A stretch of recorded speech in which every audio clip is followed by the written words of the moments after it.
Everyone says Jiangxing, the crown prince of Hong Kong's elite circle, adores his wife beyond measure. On my graduation day, he created an entire artificial starry sky named after me. Later, when I was diagnosed with brain cancer, he shaved his head and underwent chemotherapy with me. He even prepared a large bottle of sleeping pills, ready to rest eternally by my side. It wasn't until his dying breath that I finally heard his true feelings. He rested his head in my arms, his expression pained. Evening star, I've repaid all the kindness you've shown me in this lifetime. In our next life, let me go keep Nianyue company. Alright. Only then did I understand. It turns out the one he truly loved was Zhao Nianyue, the woman who saved his life years ago, but passed away too soon, so he married me only to repay the debt of gratitude for all those years I stood by him as he grew up. We closed our eyes together. A single tear tracing its way down from the corner of my eye, I whispered softly. Alright. When I opened my eyes again, I found myself surrounded by a noisy crowd. I squinted, trying to adjust to the intense sunlight at the beach. Young master, please come back with us. The madam is worried sick at home. I don't know any of you. Get out now, or I'm calling the police. A girl with sun-kissed skin stood protectively in front of the equally furious boy, like a mother shielding her calf. Yet the boy's complexion was strikingly pale, even in coarse linen clothes. His refined demeanor made it clear he was no commoner. No matter how they tried to persuade him, the young man remained unmoved. Jiangxing's hand at his side slowly clenched into a fist. This was the telltale sign of his growing impatience and impending outburst. Yet the bodyguard, single-mindedly focused on taking Jiangxing back, remained unaware. He was about to push the young girl away. Seeing Jiangxing about to strike, I immediately rushed forward and pushed him aside.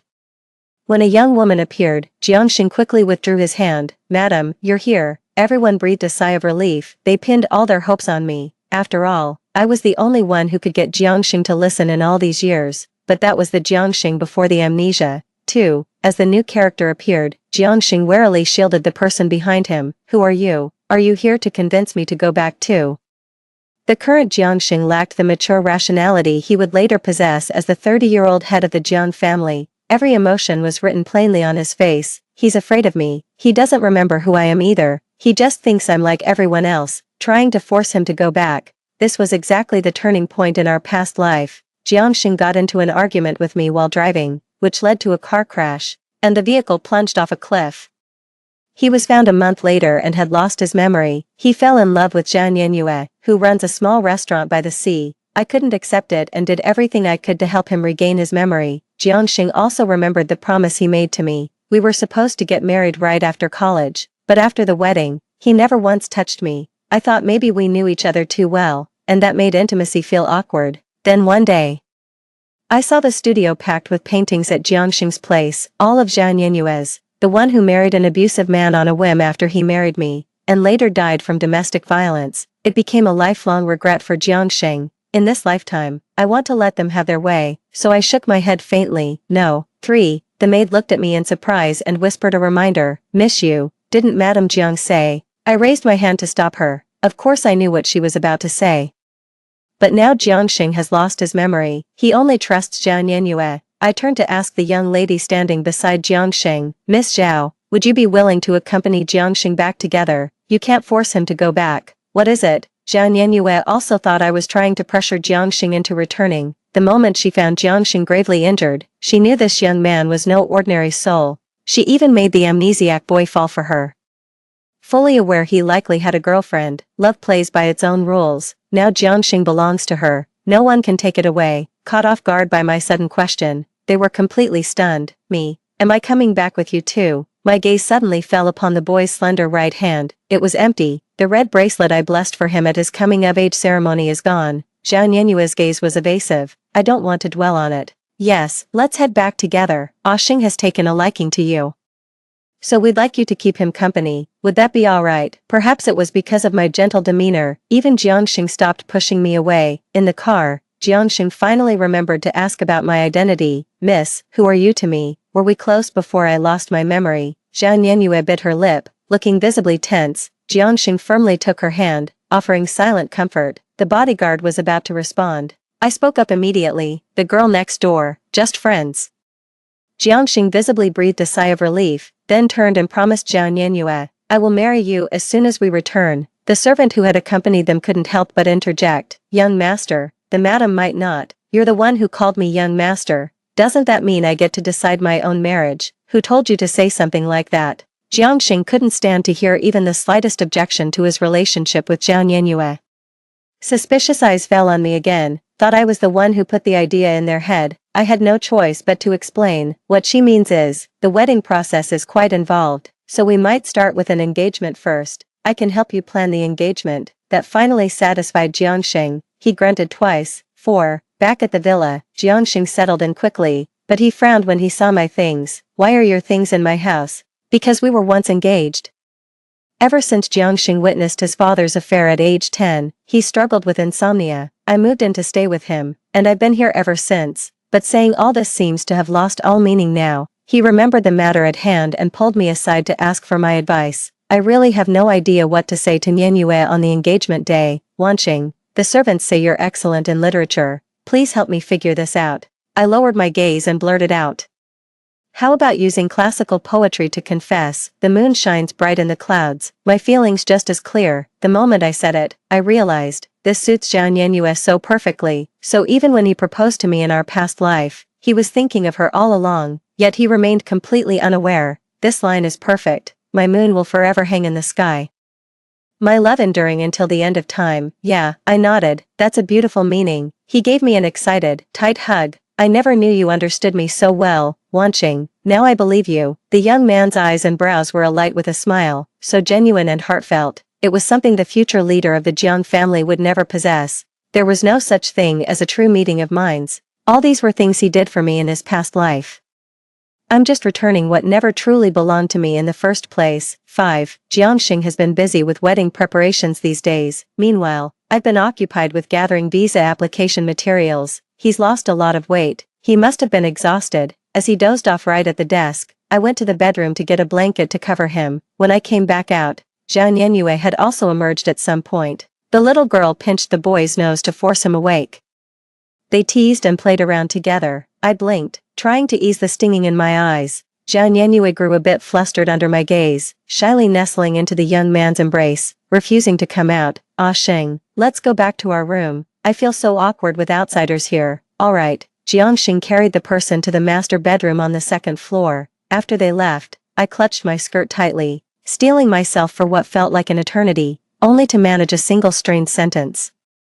Sorry, not even sure who I was saying it to. Over these past few days, Zhang's mother had witnessed no shortage of their playful banter and laughter, from initial disapproval to now unconsciously smiling. Over the years, she might have been too demanding of Jiangxing, whether in studies or managing the company. She always pushed him to be the best. Wanqing, it's been so long since I've seen Jiangxing this happy. Do you understand what my mother meant? The implication is that whether I was genuinely magnanimous or just pretending to be accommodating, she didn't want me to disrupt this harmony. A mother's love for her son is truly touching. My voice came out hoarse. I understand. Even though I've lived through this in a past life, going through it again, my heart still aches just the same. 6. When I returned after getting my visa, there were several workers coming in and out of the villa. On the ground, a red rope had been trampled beyond recognition by the workers. I watched as the workers quickly tossed those items, one after another, onto the truck. Seeing me return, he immediately began explaining to me, Wanqing, I'll have someone send your things back. If you stay here, I'm afraid Nianyue might get jealous. Besides, it's not really convenient with you here. Jiangxing's words from 10 years ago, when we first moved in, still feel like yesterday. Xingxing, once you move in, you can't leave. You have to stay with me forever. Yeah. No one can live their whole life on memories alone. I chuckled and said, no need. The young man frowned. They thought I'd refuse. After all, I've lived here for many years. He understood my reluctance. It's only human, but with Nianyu moving in, keeping it would be inappropriate. He seemed to want to say more, but I simply explained calmly, what I mean is, just throw it away. He paused for a moment, looking at those things, frowning. Should we just toss it, honestly? There's no need to be so extreme about it. He and Wanqing could still be friends. Besides, Nianyue doesn't have many friends around her. With Wanqing around, she could also learn some social etiquette, so that she won't be flustered during the engagement ceremony. I could tell exactly what he was worried about just by the look on his face. I'll teach her. Jiangxing nodded in satisfaction, but as he turned to go upstairs, he noticed the grimy red string trampled into the corner of the staircase. He wondered, what is this? At some point without realizing, I've developed a habit of spinning tales without batting an eye. It's from my earlier handicraft assignment. Jiangxing thought this thing wasn't quite right, otherwise, why would it give me a headache just looking at it? Alright, Auntie Li, please take it away and throw it out. Nianyue likes to walk around barefoot at home. And I'm worried she might step on it and hurt herself. I recall something from 2 or 3 years ago. Jiangxing, with red-rimmed eyes, asked me, is this just for me, or does everyone else have it too? At that time, Yuanxing promised him, word by word, this is just for you, always just for you. Jiangxing didn't know it at the time, but he had one too. There's a tracking device inside the red cord. If either of them went missing, they could use the other's cord to find each other.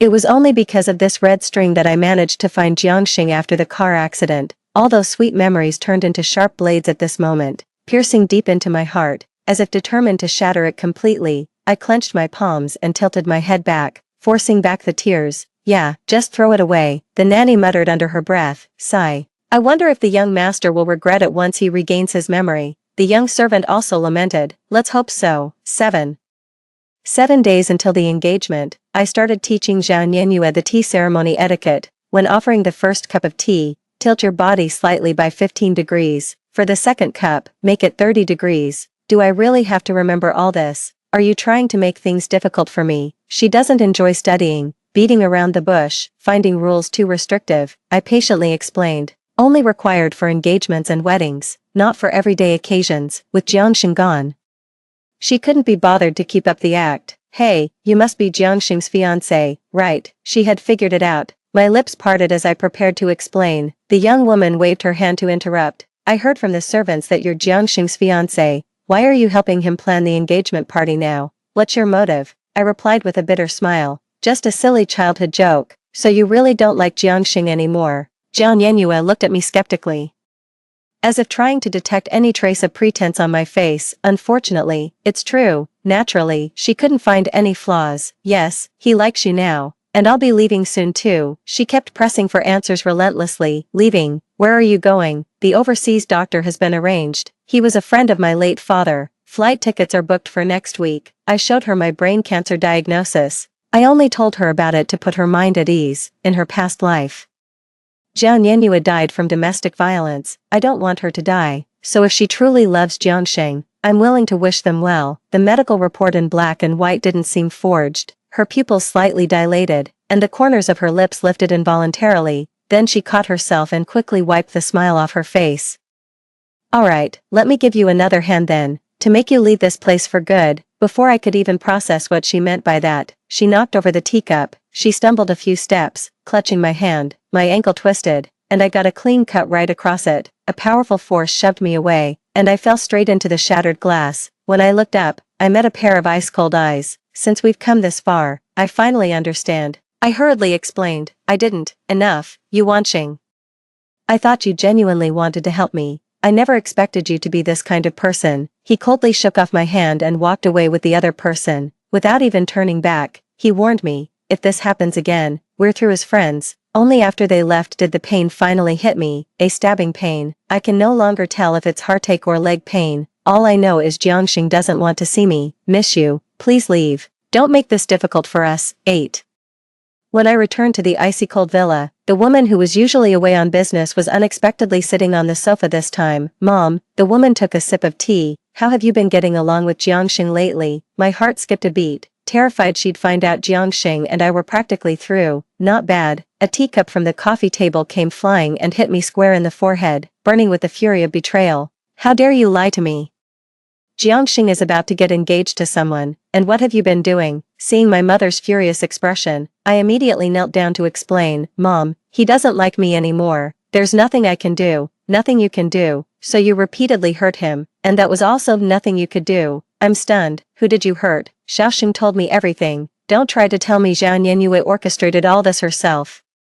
I was about to explain when I noticed Zhao Nianyue standing nearby. I hadn't even realized when she arrived. Nianyue is right here. Go apologize to them. I've always been obedient since I was a child, haven't I? Listen to her and be a gentle lady. Go mend your relationship with Jiangxing. Why does she never take my side? I sobbed in explanation. It wasn't me. I don't know. The next instant, a slap landed across my cheek. A sharp crack rang out. A stinging, burning sensation spread across my face. The slap whipped my head to the side. I stared in disbelief at the woman before me, voice trembling with emotion. You hit me over an outsider. A flicker of discomfort crossed Yuan's face before her expression turned stern. Nianyue will be my daughter from now on. The Yu family's eldest daughter is no fool who can't even keep a man. What do you mean? The moment I asked, it dawned on me. High society marriages are always meticulously arranged. They'd never let Zhao Nianyue marry Jiangxing as a mere orphan, so they'll craft a new identity for Zhao Nianyue, an identity to replace the eldest daughter of the Yu family. Yuan, I am your real daughter. My mother was so furious at me for calling her by her full name that she was left speechless. Zhao Nianyue, like a comforting presence, soothed her temper. Mom, don't be angry. Sister just needs some time to process this. Seeing the mother and daughter about to argue again, Nanny Wang immediately pushed her out. Miss, the mistress is furious right now. You should leave first. The door slammed shut right in front of me. 9. Jiangxing leaned against the car. Noticing the swelling on my face, a flicker of emotion passed through his eyes. He instinctively reached out to touch my cheek, but I pulled away. He frowned. Wanqing, I told you, if you apologize to Nianyue, we can still be friends. You can even come to the engagement party. I gave a bitter smile. Jiangxing hasn't really changed. He always protects whoever he cares about. It's just that now it's Zhao Nianyue receiving his protection instead of me. I remarked sarcastically. What? Aren't you afraid I'll make a scene at your engagement party? Those beautiful thick eyebrows furrowed even deeper. He couldn't understand why I wasn't as gentle as I had been by the seaside. I'd turned vicious. Became completely unreasonable. Behind me, Zhao Nianyue also came running out. I paid no attention to their affectionate display, wandered around outside like a headless fly. People were gradually moving about in the mall, setting up the scene. A colossal moon hung over the square, inlaid with diamonds. A line of small characters read, "The bright moon in the clouds. This sentiment is for Zhao Zhao. Did you hear? The Yu family's eldest daughter has been kicked out by her mother. The waters run deep in wealthy families. Yu Wanqing seems gentle and sweet. But who knew she'd be so full of envy? Hush, wait, is that her over there? Looks like it. Let's steer clear of people like her." I took a deep breath. I can barely make out the murmurs anymore. It probably isn't anything good. The river wind is giving me a bit of a headache. Had to sit down on a bench to collect myself. A message popped up on the phone. Wanqing, when are you planning to come? The sooner this illness is treated, the better. Uncle Ling, a close friend of my late father. He is now a renowned neuroscientist abroad. His father gave him a helping hand in his youth, allowing him to complete his studies successfully. He was determined to do everything in his power to save his friend's daughter from the clutches of death. Meanwhile, my visa was approved. I'm heading back to pack my things, but Zhao Nianyue showed up and blocked my way. Wanqing, my mother hasn't disowned you. I don't understand what she's trying to do. Hasn't she already gotten everything she wanted? Get lost. I impatiently tried to leave, but she held on to me tightly. My freshly done nails dug deep into my skin. Wanqing, if you like Jiangxing, I can step aside for you. Hiss. I stared at her in confusion, wondering what drama she was trying to stir up this time. Amidst the struggle, a sudden intuition struck me. A familiar figure seemed to be approaching from afar. Then, I saw Zhao Nianyue curl a faint smile. You Wanqing, drop dead. If it weren't for you, I wouldn't have died so miserably in my past life. This is all your fault. The next instant, she and I fell into the school's Sichin Lake together. This was the scene Jiangxing witnessed when he arrived. Zhao Nianyue was pulled ashore in under 30 seconds. Jiangxing carried her onto the ambulance. In her last conscious moment, she heard a cold voice seething with restrained anger. Keep an eye on her. Don't let her get up. Just make sure she doesn't drown. My head seems to be throbbing again. The pain left me too weak to even struggle. 10. When I woke up, the pungent smell of disinfectant filled my nostrils. It was a communal ward. The soundproofing is terrible. How pitiful. They were brought in one after another after drowning. One got a premium VIP room while the other doesn't even have a private room. And no one has come to visit her. Haven't you heard the saying? There's always a reason people end up pitiable. I heard she tried to drag someone else to their death just because her mother took in another person. Don't you think she deserves this? She absolutely deserves it. The nurse's conversation faded into the distance. I sniffled. I turned my head and gazed blankly at the scenery outside the window. The news about the Jiang family's young master getting engaged in 3 days was broadcast on TV. After a moment, I suddenly sat up and pulled out the 4-needle. Young lady, you haven't finished the 4-drip yet. The elderly woman in the next bed watched the girl's swift movements with a pang of concern. She's just old, not deaf. I also heard the gossip outside. Even an outsider like her found it hard to hear. Let alone a young girl. I wiped away my falling tears and forced a smile. I won't lose. Grandma, wishing Grandma the best of health, took a cab back to the villa, quickly gathered my documents, and hailed a Didi, driver, to the airport, please, checked in, went through security, waited at the gate, and boarded the plane. The moment I leaned back in the chair and closed my eyes, the tension that had built up over the past few days finally began to ease. From now on, it's a long and difficult journey ahead, Jiangxing. Let's not see each other again in this lifetime. I should be happy, but I'm not. It's time to smile. I almost broke down sobbing uncontrollably. Miss, the flight attendant came over to remind me, and I thought I had disturbed the other passengers, hurriedly apologized. I'm sorry, I couldn't help myself. What I mean is, if you don't mind, ma'am, you could come sit in our lounge for a bit. The flight attendant's voice was soft and gentle, her hand patting my back lightly. The person next to me handed me a tissue at just the right moment. It's okay, nothing is insurmountable. Just let it all out and you'll feel better. 11. At the hospital, Yuan suddenly felt an emptiness in her chest, a sense of unease with no discernible source. From her sickbed, Zhang Yanyu said magnanimously, Aunt, perhaps you should go check on my sister. Upon hearing this, Yuan immediately lost all desire to go. No text to translate. She made a mistake and deserves to learn her lesson. You're only this naive because you grew up in such an innocent environment. From now on, keep your wits about you. Wealthy families are always full of scheming and intrigue. Zhang Yanyu was moved to tears. Auntie, get some good rest. Tomorrow is your engagement party with Asheng. No need to overthink things. Yuan has lived a life of comfort and privilege for most of her years. Early on, she married a gentle-natured husband, and her daughter was well-behaved. She had no idea. Harsh lands and tough conditions tend to breed troublemakers. Making a living often requires great sacrifices. Her mindset is more mature than most people's, she thought to herself. Her daughter had never wanted for anything since childhood. Why bother following along? All those etiquette lessons were a complete waste. This time, I'm going to give her the cold shoulder for a few days. Who does she think she's dealing with? 12. After making sure Zhang Yanyu was okay, Jiangxing went up to the hospital rooftop alone. He lowered his gaze and lit a cigarette, quietly watching the flickering embers. A heavy feeling lodged in his chest, refusing to dissipate. An emptiness lingered, as if something should have been around his right wrist, and he had no idea why. When he saw Yuanqing and Zhang Yanyu fall into the lake together, his first instinct was to save Yuanqing. It didn't make any sense. The one he loved was clearly Zhang Yanyu, wasn't it? Yet he couldn't shake the feeling that something was missing. Tomorrow he and Yanyu will be engaged. Jiangxing pondered for a moment. Finally, he found a satisfying answer. Yeah, Yanyu grew up by the sea, so she definitely knows how to swim, but he had no idea whether Yuanqing could. If anything happened to Yuanqing, it would just delay his and Yanyu's engagement plans. Yes, that must be it. As he turned to go downstairs, the roar of a plane tearing through the sky filled his ears.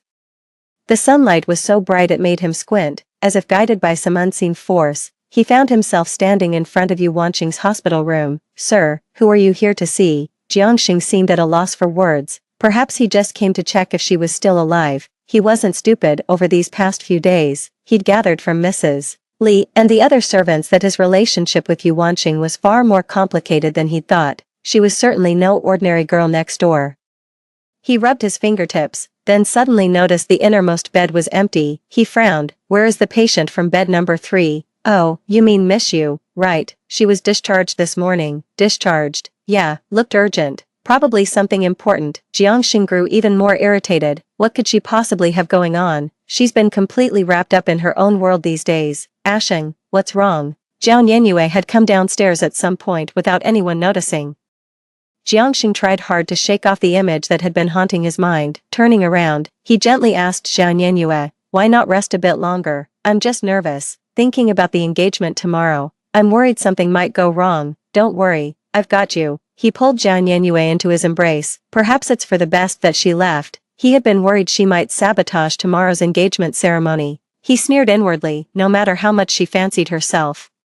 She'd actually dared to push someone into the water. She's just reaping what she sowed. 13. He forced himself to stop thinking about Yuanqing. The night before the engagement, Jiangxing couldn't fall asleep. He felt a surge of pent-up frustration that just wouldn't dissipate. Restless and agitated, after her bath, Zhang Yanyu quietly slipped into the young man's bed. Ah Sheng, I want to give myself to you. Zhang Yanyu was getting a bit antsy. She cursed Yuanqing under her breath.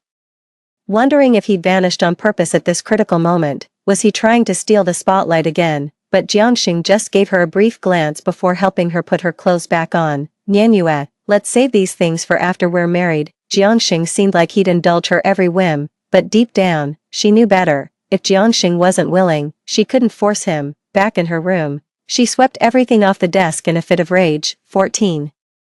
At the engagement party of the Jiang family's heir, many renowned media outlets flocked to cover the event. It was quite the spectacle. Media cameras were set up everywhere. Someone in the audience whispered, "That girl's so lucky, she just happened to save the heir to Hong Kong's elite circle." Exactly, fate's unpredictable. The Yu family's eldest daughter had a smooth-sailing life for 20 years.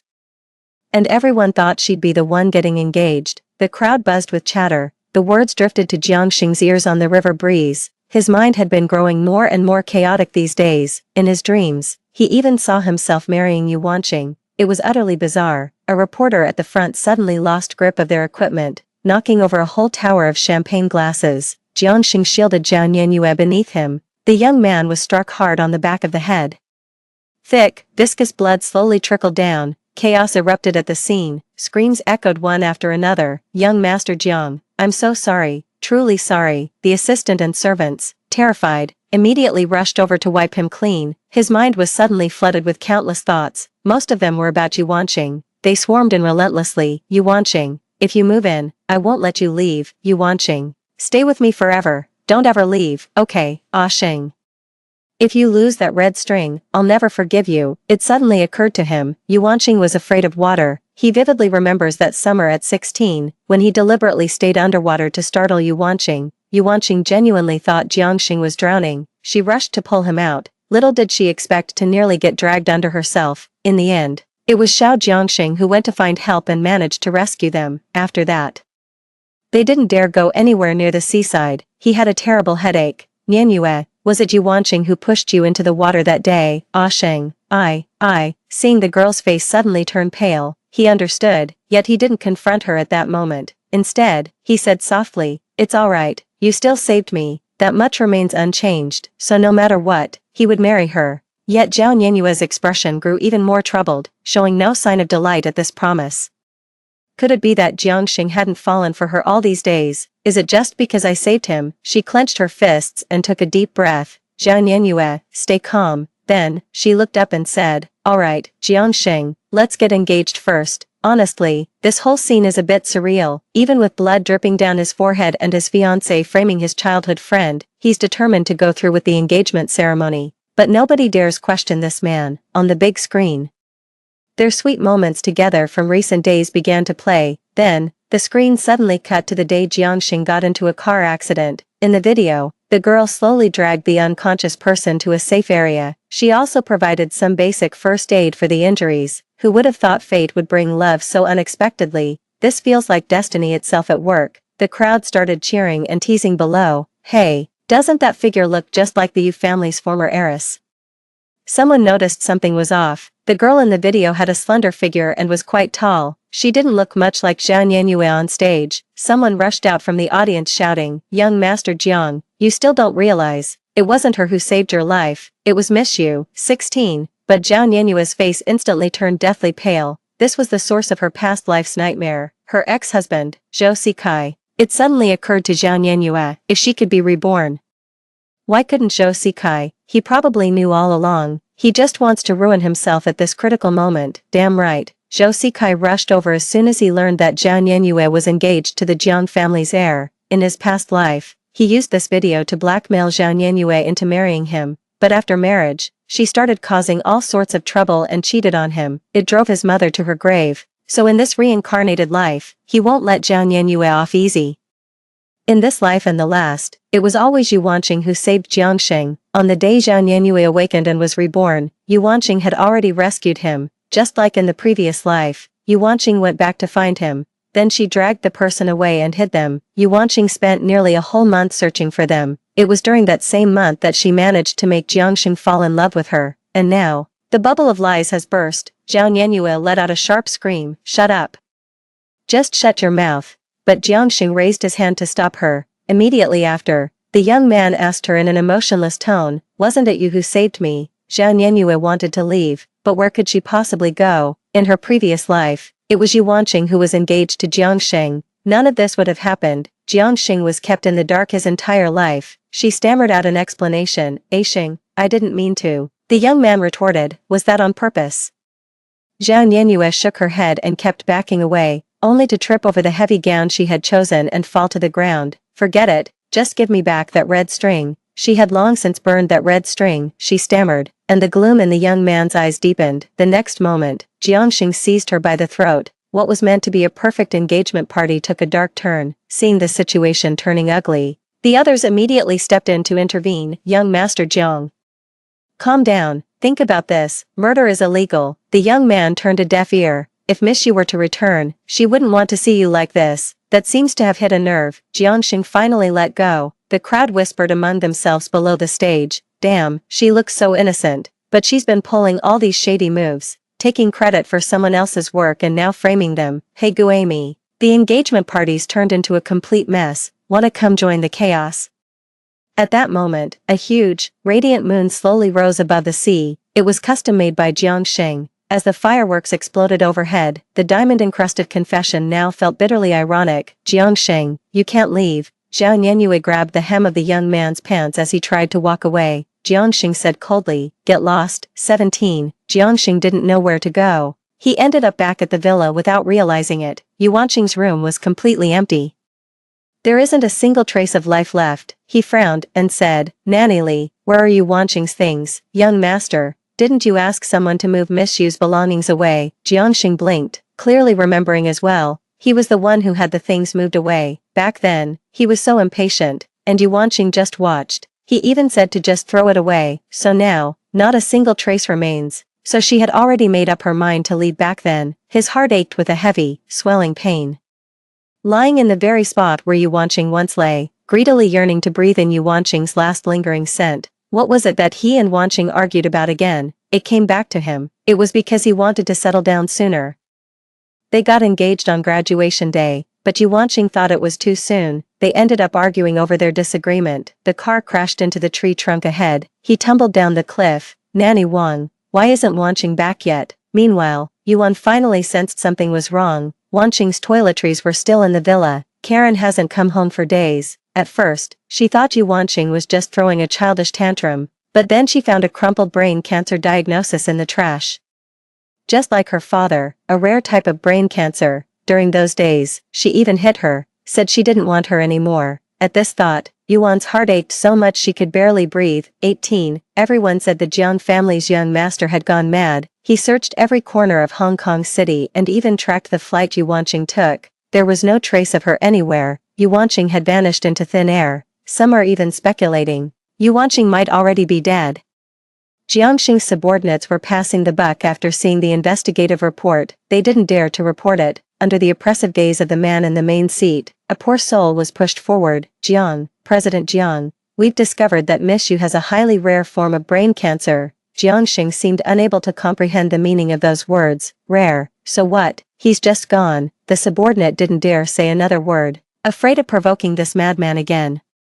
Jiangxing was clearly descending into pathological madness. Zhao Nianyue is the perfect example. Moreover, this condition has had 0 survival rates to date. Everyone concluded that Yuanqing was most likely gone. Even Yuan thought the same. The day of Yuanqing's funeral, Jiangxing rushed to the cemetery and pried open the coffin lid, provoking Yuan into a furious outburst. Who told you she was dead? Are you even fit to be her mother, Jiang? What gives you the right to attend her funeral? If it weren't for you, would my daughter have left heartbroken and alone? Would she have kept everything from me? Even the doctors said her chances were slim. The scene at the cemetery was so disgraceful that the Yu and Jiang families never had any business dealings again. No one dared to bring it up in front of him. They could only comfort themselves with the thought that Yuanqing might have chanced upon a miracle doctor who just happened to have developed a treatment plan, but everyone felt it was highly unlikely. 19. The first night I arrived in Country M, a heavy snow began to fall. Outside the floor-to-ceiling window, a blanket of white snow covered the cedar trees. I was recuperating at Lord Ling's villa. Occasionally, I heard that Jiangxing was acting erratically for some reason. They even threatened to sue the hospital, claiming the staff failed to inform the patient's family about their condition. Later, I heard about all the ways he got back at Zhao Nianyue. Old Ling's daughter patted her chest in relief and said, "Thank goodness you left, sis. Who knows what kind of torment awaits if I stay with that lunatic." I sighed while gazing at the snowy landscape outside the window. Indeed, getting away from all that nonsense has really lifted my spirits. I'm just a bit worried about the surgery scheduled for next week.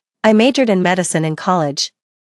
I understand that every surgery comes with potential side effects and complications. There's no telling what might happen. Even with a 90% success rate, there's still a chance you might never wake up. What's more, there's never been a successful case of my condition. Right before the surgery, I suddenly got scared. I grabbed Uncle Ling's sleeve tightly. "Uncle, if I make it through this, can I live with you from now on?" Ling Mingji had also heard about her time back home.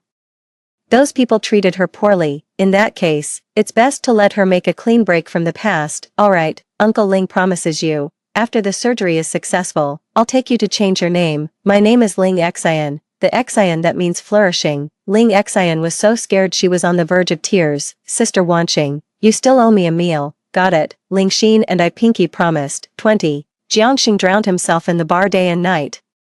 It seemed that getting drunk was the only way to forget her. The ache in my chest didn't feel as sharp anymore. 1 year, 2 years, 3 years had passed. Jiangxing never gave up searching for Yu Wanqing. I wouldn't let slip even the slightest clue about her whereabouts. All corners of the world. Over the years, Zhang's mother had indeed considered finding him a woman, completely useless. When Jiangxing's illness flares up, it becomes truly uncontrollable.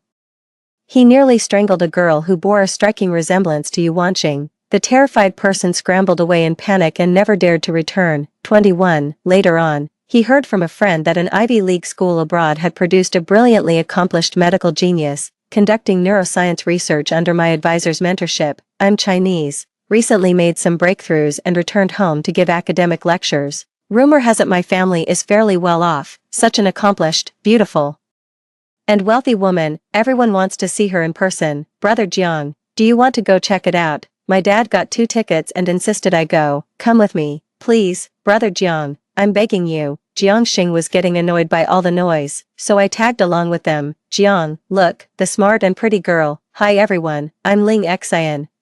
The earlier lecture was pretty boring, just some research achievements, nothing more. He doesn't care about these anyway. The moment he sat down, he closed his eyes to rest. After what felt like an eternity, the room erupted in applause. He opened his eyes impatiently. The face he'd been dreaming of day and night was beaming on stage. 22. In an instant, Jiangxing's world narrowed to the woman's cool, clear voice. I'm deeply grateful to my advisor, and to the seniors who fought alongside me. His eyes trembled violently. Yu Wanqing is still alive. Sir, please calm down. When he came to his senses, he was already gripping the woman's slender wrist tightly. Everyone present was stunned by the sudden turn of events. The Jiang brothers were also taken aback. They immediately stepped forward to pull the person away. Brother Jiang, she's not Sister Yu, she's actually that medical prodigy. Jiangxing refused to believe it, gripping the person's wrist tightly. Yu Wanqing, don't you dare pretend not to know me. His eyes red. He stared intently at the woman's face, searching for any trace of deception, but her eyes held only unfamiliarity, even fear. Not a trace of remorse for vanishing without a word all these years. No way. There's no way Yu Wanqing could have forgotten him. They were so close before. After all, my assistant stepped in to keep people at a distance. Sir, please calm down. This is Ms. Ling Xian. Sir, if you don't let go now, we will call the police. He lowered his head and curled his lips slightly. Sorry, you look just like my partner. I nodded and didn't respond further. 23. That evening, Jiangxing's outburst at the academic lecture made headlines again. The media published several more articles following the classic CEO romance trope. Hilarious. Ling Xin told me all this while I was compiling the report. She was laughing her head off. These days, Jiangxing has been tagging along with me under the guise of the investment project. I'm not stupid, who would turn down free money, but aside from work, I don't respond to any other topics. He says he's pursuing me. Today it's a Labuba doll selling for a sky-high price. Tomorrow it's Comte de Champagne roses flown in from France. But all of these will inevitably end up in the trash. To force me to reveal my identity, Jiangxing even hosted a pool party competition at his estate villa.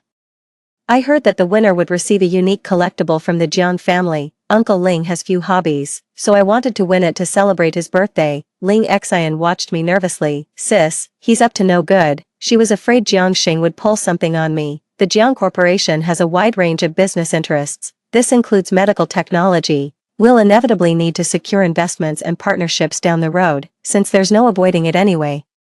We might as well meet it head-on. I gave her a faint smile. I'm fine. 24. My appearance was exactly what Jiangxing had anticipated. I heard Miss Ling's favorite pastime abroad was swimming. What a coincidence. My wife is terrified of water. If you could swim a lap, Miss Ling, I'd be convinced you're not her. Even while abroad, I always knew the day would come when I returned home. I knew Jiangxing would never let me off the hook. In that case, I had to completely erase any trace of his suspicion. The swimming pool was enormous. There were 3 people in total, round trip of 600 meters, retrieve the flag from the opposite side and return, the fastest time wins, the whistle blew, successive splashing sounds followed, I jumped in as well, I watched as the others gradually turned back, but there was no movement on my track. On the shore, Jiangxing clenched his wine glass. What's taking so long? Come on up. At the last moment, I surfaced from the water and grabbed the flag. We won. Everyone started applauding. I had no idea Ms. Ling was not only accomplished academically, but also excelled at swimming. I smiled sheepishly and headed to change, but someone stopped me. It was Jiangxing.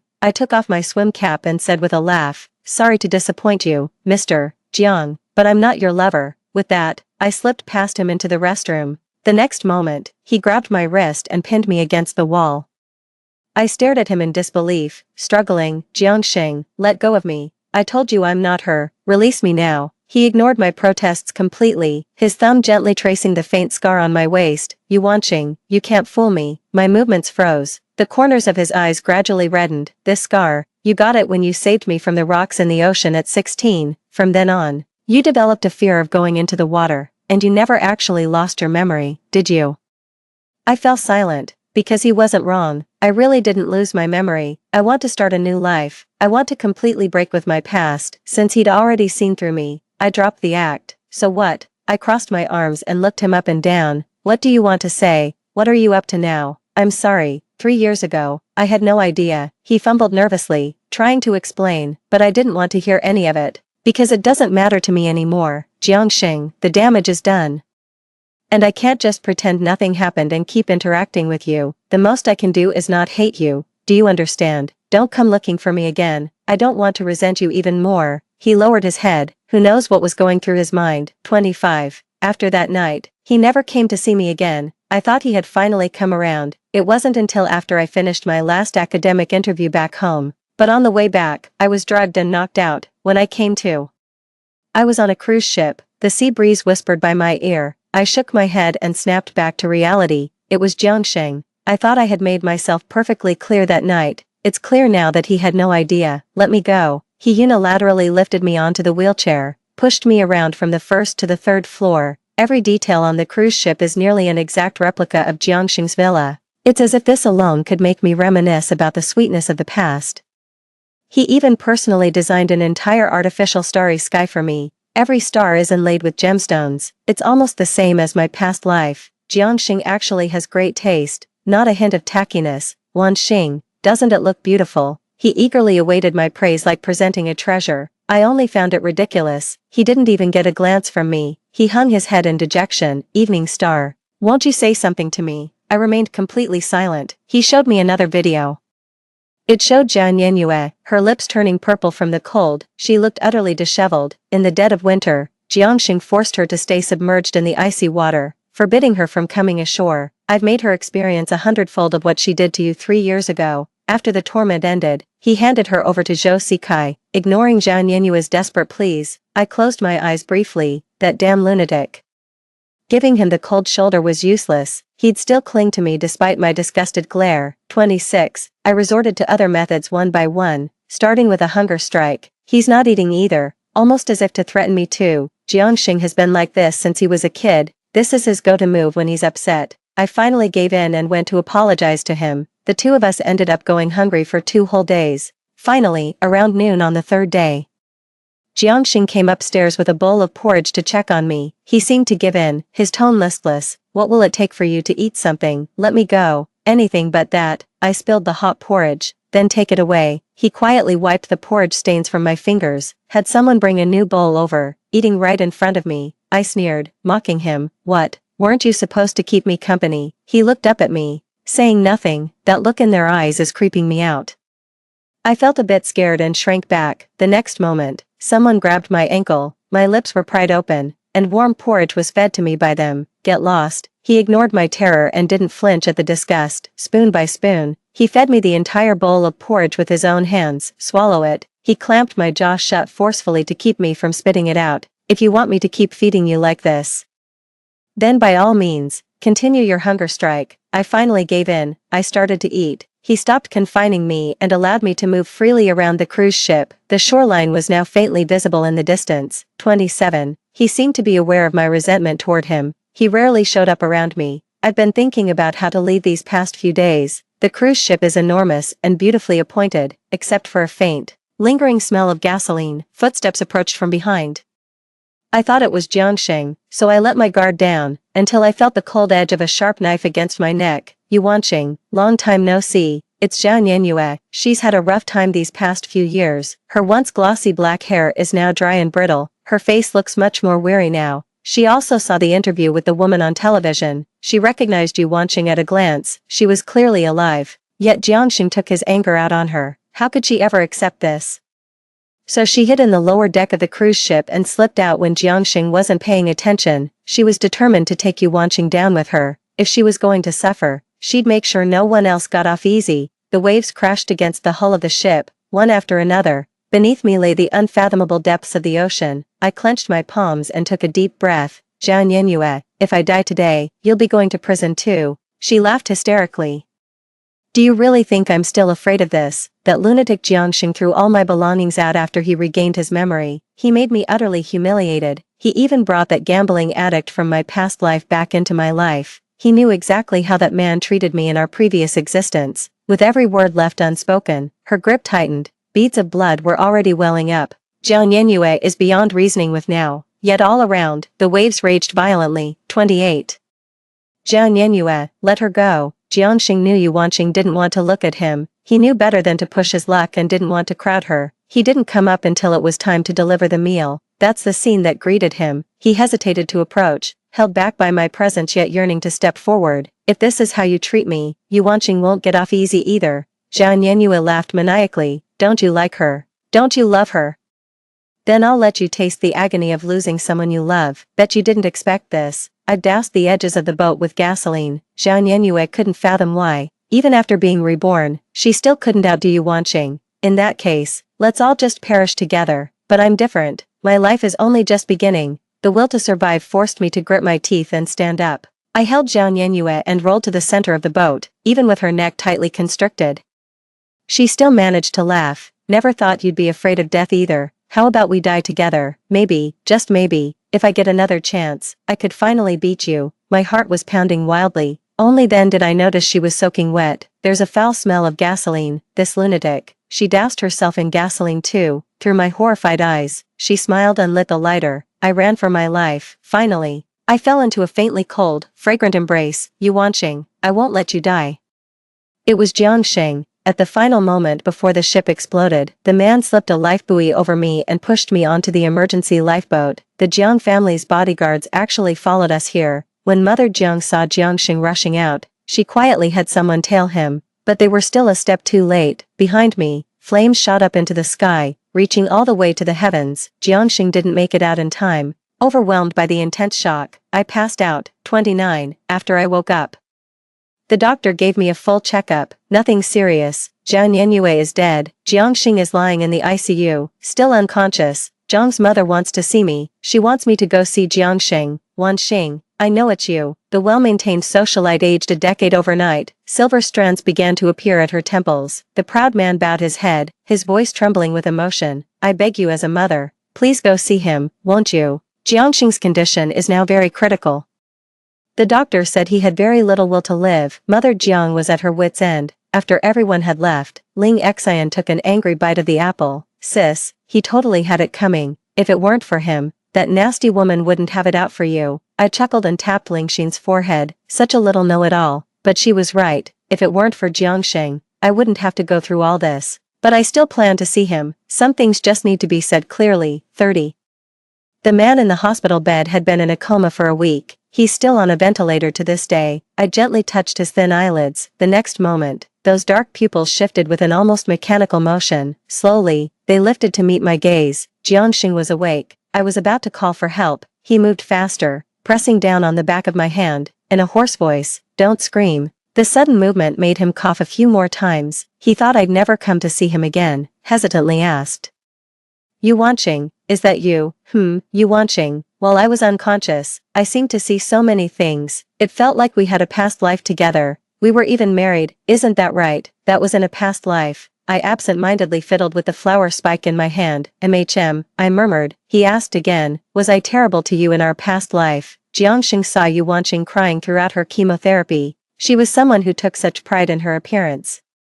All to stay by his side a little longer. She chose to undergo a surgery with low success rates. Her hair was shaved off. Countless rounds of chemotherapy and numerous surgeries left the once vibrant woman gaunt and drained. I tossed the question back to him. "What do you think?" He thought for a moment and said, "It must not have been good. If it were, you wouldn't have left me in this lifetime." I smiled and said, "Actually, you were really good to me in our past life, in every way possible.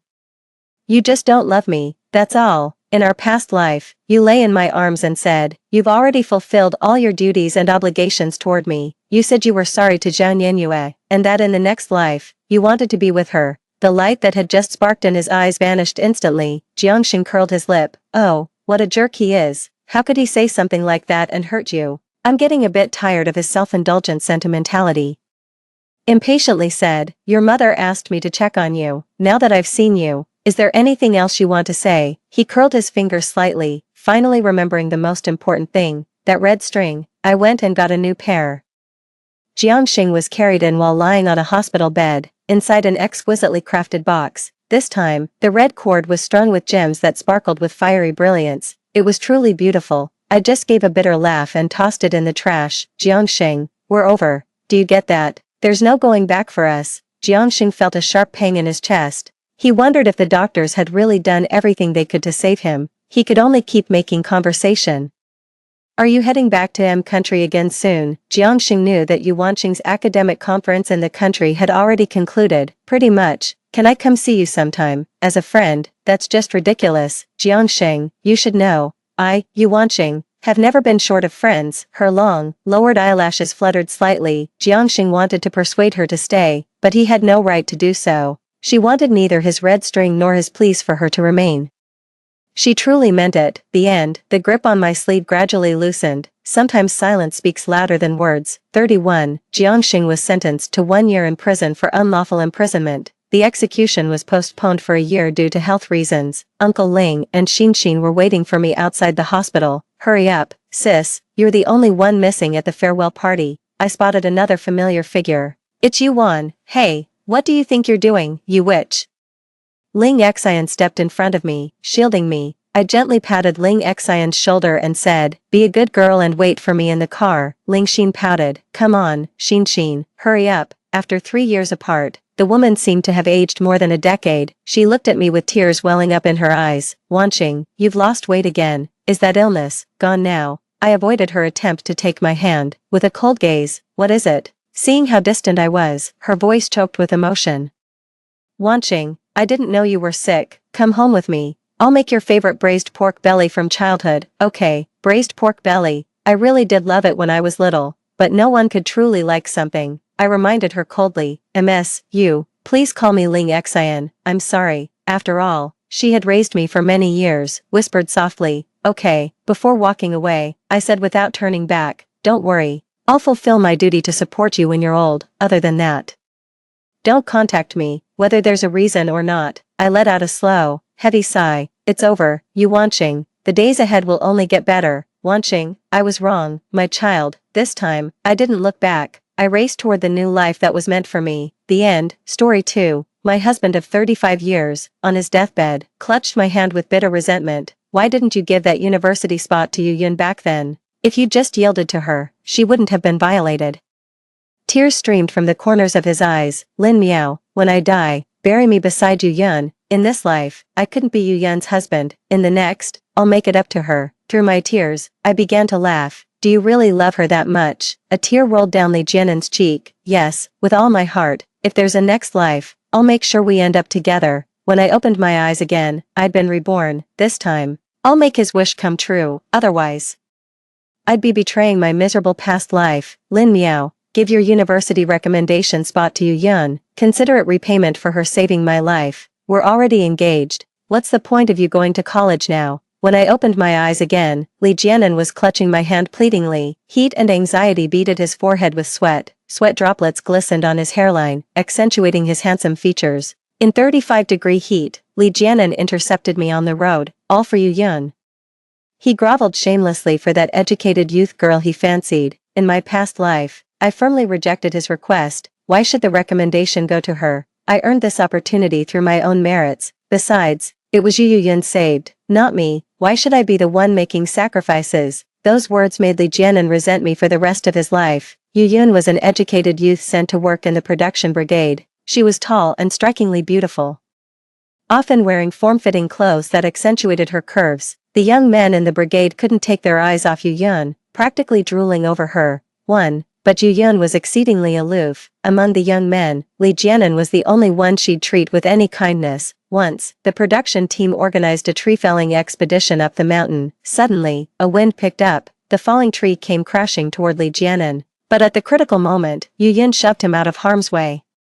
After this incident, their bond grew stronger. In my past life, I turned down Li Jianan's request and went to college instead. Yu Yun had no choice but to keep working with the production team. Unable to bear seeing Yu Yun suffer in the countryside, Li Jianan turned to his uncle for help. His uncle was the brigade secretary who controlled the approval of urban return quotas for educated youth. Li Jianan went through hell and high water for Yu Yun. After tremendous effort, he finally secured an urban return quota for Yu Yun. On the eve of returning to the city, Yu Yun showed her gratitude to Li Jianan by inviting him to an open-air movie in the neighboring village. Little did they know, on their way back, Yu Yun was dragged into a sorghum field and violated by local hoodlums. Li Jianan was also knocked unconscious and injured. The trauma left Yu Yun mentally disturbed and rendered her infertile. After graduating from university, I married Li Jianan. Before college, I worked as a barefoot doctor in my village. Due to my outstanding performance, I was recommended for the Worker Peasant Soldier University program. During university, I majored in medicine. After graduation, I joined the local health bureau. After marriage, I used my connections to transfer Li Jianan to head the agricultural station in our commune. Later,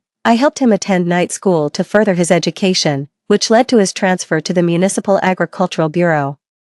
By the time Li Jianan retired, he had risen to become director of the Agricultural Bureau. We bought a home and settled down in the city. After moving to the city, Li Jianan rekindled his affair with Yu Yun. After marriage, Yu Yun suffered domestic violence from her husband due to infertility. Feeling sorry for her, Li Jianan pulled strings to get Yu Yun a job at his agricultural bureau. In my past life, I always believed Li Jianan merely pitted Yu Yun's plight out of compassion. That's why I treated Li Jianan with leniency as well. Just days after Yu Yun's death, Li Jianan fell gravely ill. The bitterness in Li Jianan's dying moments made me realize the truth. He didn't just sympathize with Yu Yun. He loved her. From start to finish, I've been nothing but a colossal joke. I deeply regret helping Li Jianan secure that job. Even more, I regret assisting his academic advancement and paving his way into officialdom. My greatest regret was urging my husband to seek high office. After gaining power, he'd skip coming home every other day, always claiming work kept him busy. Truth was, he'd be with Yu Yun in their love nest, tangled in passion. Fine then, this lifetime, I'll let them have their way. Lin Miao, I'm begging you, give your university spot to Yu Yun. Seeing my prolonged silence, Li Jianan couldn't hide his growing anxiety. He kept shaking my arm, pleading desperately. She's just a delicate city girl. Country life would be too hard for her. Consider it charity. Just help her out, won't you? I wrenched my hand free from his grip. He says Yu Yun is delicate, but I'm clearly thinner than her. To a scumbag, every woman looks vulnerable. Whoever he pities becomes his damsel in distress. After a moment's thought, I said, I can give her my college spot, but on one condition. Li Jianan's eyes lit up. It was that exhilarated glow of getting exactly what he wanted. Lin Miao, what are your terms? To avoid raising his suspicions about my rebirth, I deliberately paused, putting on a thoughtful expression before saying, isn't your uncle the brigade secretary? I need 2 blank introduction letters with the brigade's official seal. Li Jianan immediately became alert. Lin Miao, what are you up to? You're not using that letter of introduction for something shady, are you? I put on a stern face. What kind of trouble could I possibly make? I'm the barefoot doctor of this village, and a party member. You think I lack political awareness like you do?" Li Jianan flushed crimson. He knew exactly what I meant. Li Jianan was the brigade's veterinarian, responsible for the health and safety of all livestock in the brigade. He was a man who couldn't live without meat. During the 1970s, when living standards were low, he began entertaining crooked ideas. To get meat, he would deliberately suffocate newborn lambs during deliveries, then take the dead lambs home to stew. After I caught him, he begged me not to tell anyone, otherwise, he'd lose his job as a veterinarian. With dirt on him, he had no choice but to agree. "Don't worry, I'll definitely get it for you. Hand me the recommendation letter first. Then I'll transfer the spot to Yu Yun." In my past life, only when Li Jianan was dying did I realize I'd been the fool all along. This time around, I won't waste another thought on marrying him. He's petty, short-sighted, and can't see the bigger picture, not to mention his wandering eyes. In my past life, I was blind as a bat, mistaking a piece of pig shit for gold. Better to make a clean break now than become bitter enemies later. It's 1976 now. The only way to attend university was through tiered recommendations from production brigades and communes. They called them worker peasant soldier students. In my previous life, during my second year of college in 1977, the National College Entrance Examination System was reinstated. Both Yu Yun and Li Jianan took the first reinstated Gaokao that year, but neither made the cut. With memories from my past life, I voluntarily gave my worker peasant soldier university quota to Yu Yun in this lifetime. Since Li Jianan is so smitten with Yu Yun, I'm determined to play matchmaker for them. Do they really think they'll be happy without me standing in their way? I'll grab my popcorn and watch their little drama unfold. Yu Yun started flaunting everywhere after securing the recommendation spot. My parents eventually heard from neighbors that I'd given up the recommendation. My mother pinched my arm hard and burst into loud sobs. "Stubborn girl, are you out of your mind? That was a once-in-a-lifetime opportunity. If you hadn't excelled, it wouldn't have been offered to you." My father puffed on his long-stemmed tobacco pipe, keeping his head down in silence. He knocked the pipe bowl against the edge of the heated brick bed a few times and cursed. "Li Jianan is such a scoundrel, using marriage to threaten you. Sweetheart, if this marriage bothers you, I'll have the matchmaker call it off." I held my father's hand and reassured them with a smile. "But calling off the engagement isn't the solution right now. Mom, Dad, I'll make Li Jianan pay for the shame he brought upon us soon enough. Just wait and see, this is going to be good." Seeing how optimistic I was, my parents finally relaxed. News of Yu Yun becoming a worker peasant soldier college student spread like wildfire. She was the center of attention for a time. More men began to covet her, yet she grew even more aloof, only associating with Li Jianan. Li Jianan also forgot about his fiancée, crossing boundaries in his interactions with her. Gradually, rumors began to circulate. I bought some study materials in town and started preparing for next year's college entrance exams. In the past, worker peasant soldier students recommended by the commune had no choice in which school they attended. If I take next year's exams, I can choose my preferred university based on merit. I've been secretly reviewing my coursework to prepare for the exams. Li Jianan and Yu Yun were practically joined at the hip. My father was building cattle pens for the production team when he saw Li Jianan pulling Yu Yun into the storage shed with his own eyes. When he came back, my father was so furious it made him ill. I calmed my dad down, telling him to keep his cool. The more they rush, the sooner they'll crash and burn. We'll just sit back and watch the show. Another time, I happened to see Jiananli and Yunyu walking hand in hand to the commune theater. Jiananli said sheepishly that he'd just run into Yun by chance, asking me not to read too much into it. I couldn't be bothered to listen to his excuses and walked away. The next day, Li Jianan brought me a jar of vanishing cream. "Lin Miao, I got this for you specially when I was in town for a meeting. The shop assistant said this fragrance is most popular with girls." I opened the lid. Only half the jar of vanishing cream remained, as if someone had scooped out the other half. No need to guess, Yu Yun must have used the rest. But Li Jianan just dropped it and bolted. I turned around to return it to old Mrs. Li. The Li family must have heard plenty about their son's affairs. They sent a matchmaker to our home, proposing to arrange my marriage with Jiananli before the Lunar New Year.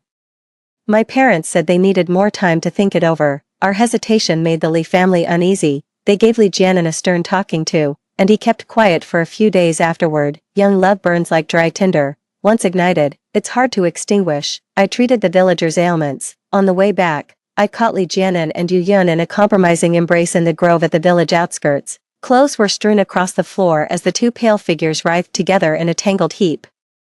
2. My loud cough startled them, sending both collapsing limply to the ground. Yu Yun shoved Li Jianan aside, grabbed her clothes to cover her face, and bolted. Li Jianan lay there dazed, still lost in the moment. The moment he recognized me, he snapped out of his daze. Lin Miao, just now, I had this dream. His eyes darted nervously as he stammered, went to Team 6 tonight for mare insemination, the foreman made me dinner, had a few swigs of that gut-rot liquor.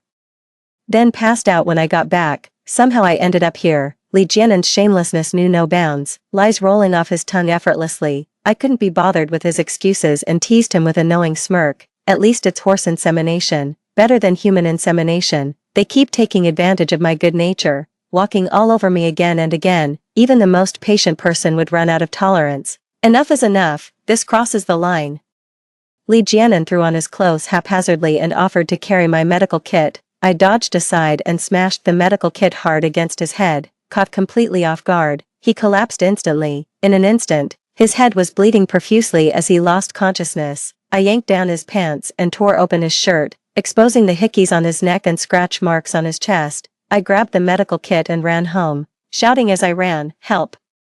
Li Jianan has collapsed in the grove at the village entrance." That day, the woods were bustling with activity. Li Jianan became the zoo's main attraction, gawked at by all the neighbors. Knowing he was in the wrong, he didn't dare make a scene. He just claimed he'd had too much to drink, took a tumble, and blacked out. Li Jianan's head was split wide open. It took him over 10 days to recover enough to show his face in public. On the very first day out, you came to my house making a scene. Lin Miao, I never thought you could be so vicious. How dare you hit your own husband? And you had to call the whole village to come laugh at me. Was that really necessary? Isn't this just your way of forcing me to set a wedding date with you? I'll do exactly the opposite of what you want. I'm telling my parents to call off the engagement. I wouldn't dare marry a shrew like you, Lin Miao. I curse you to die an old maid, even after marriage.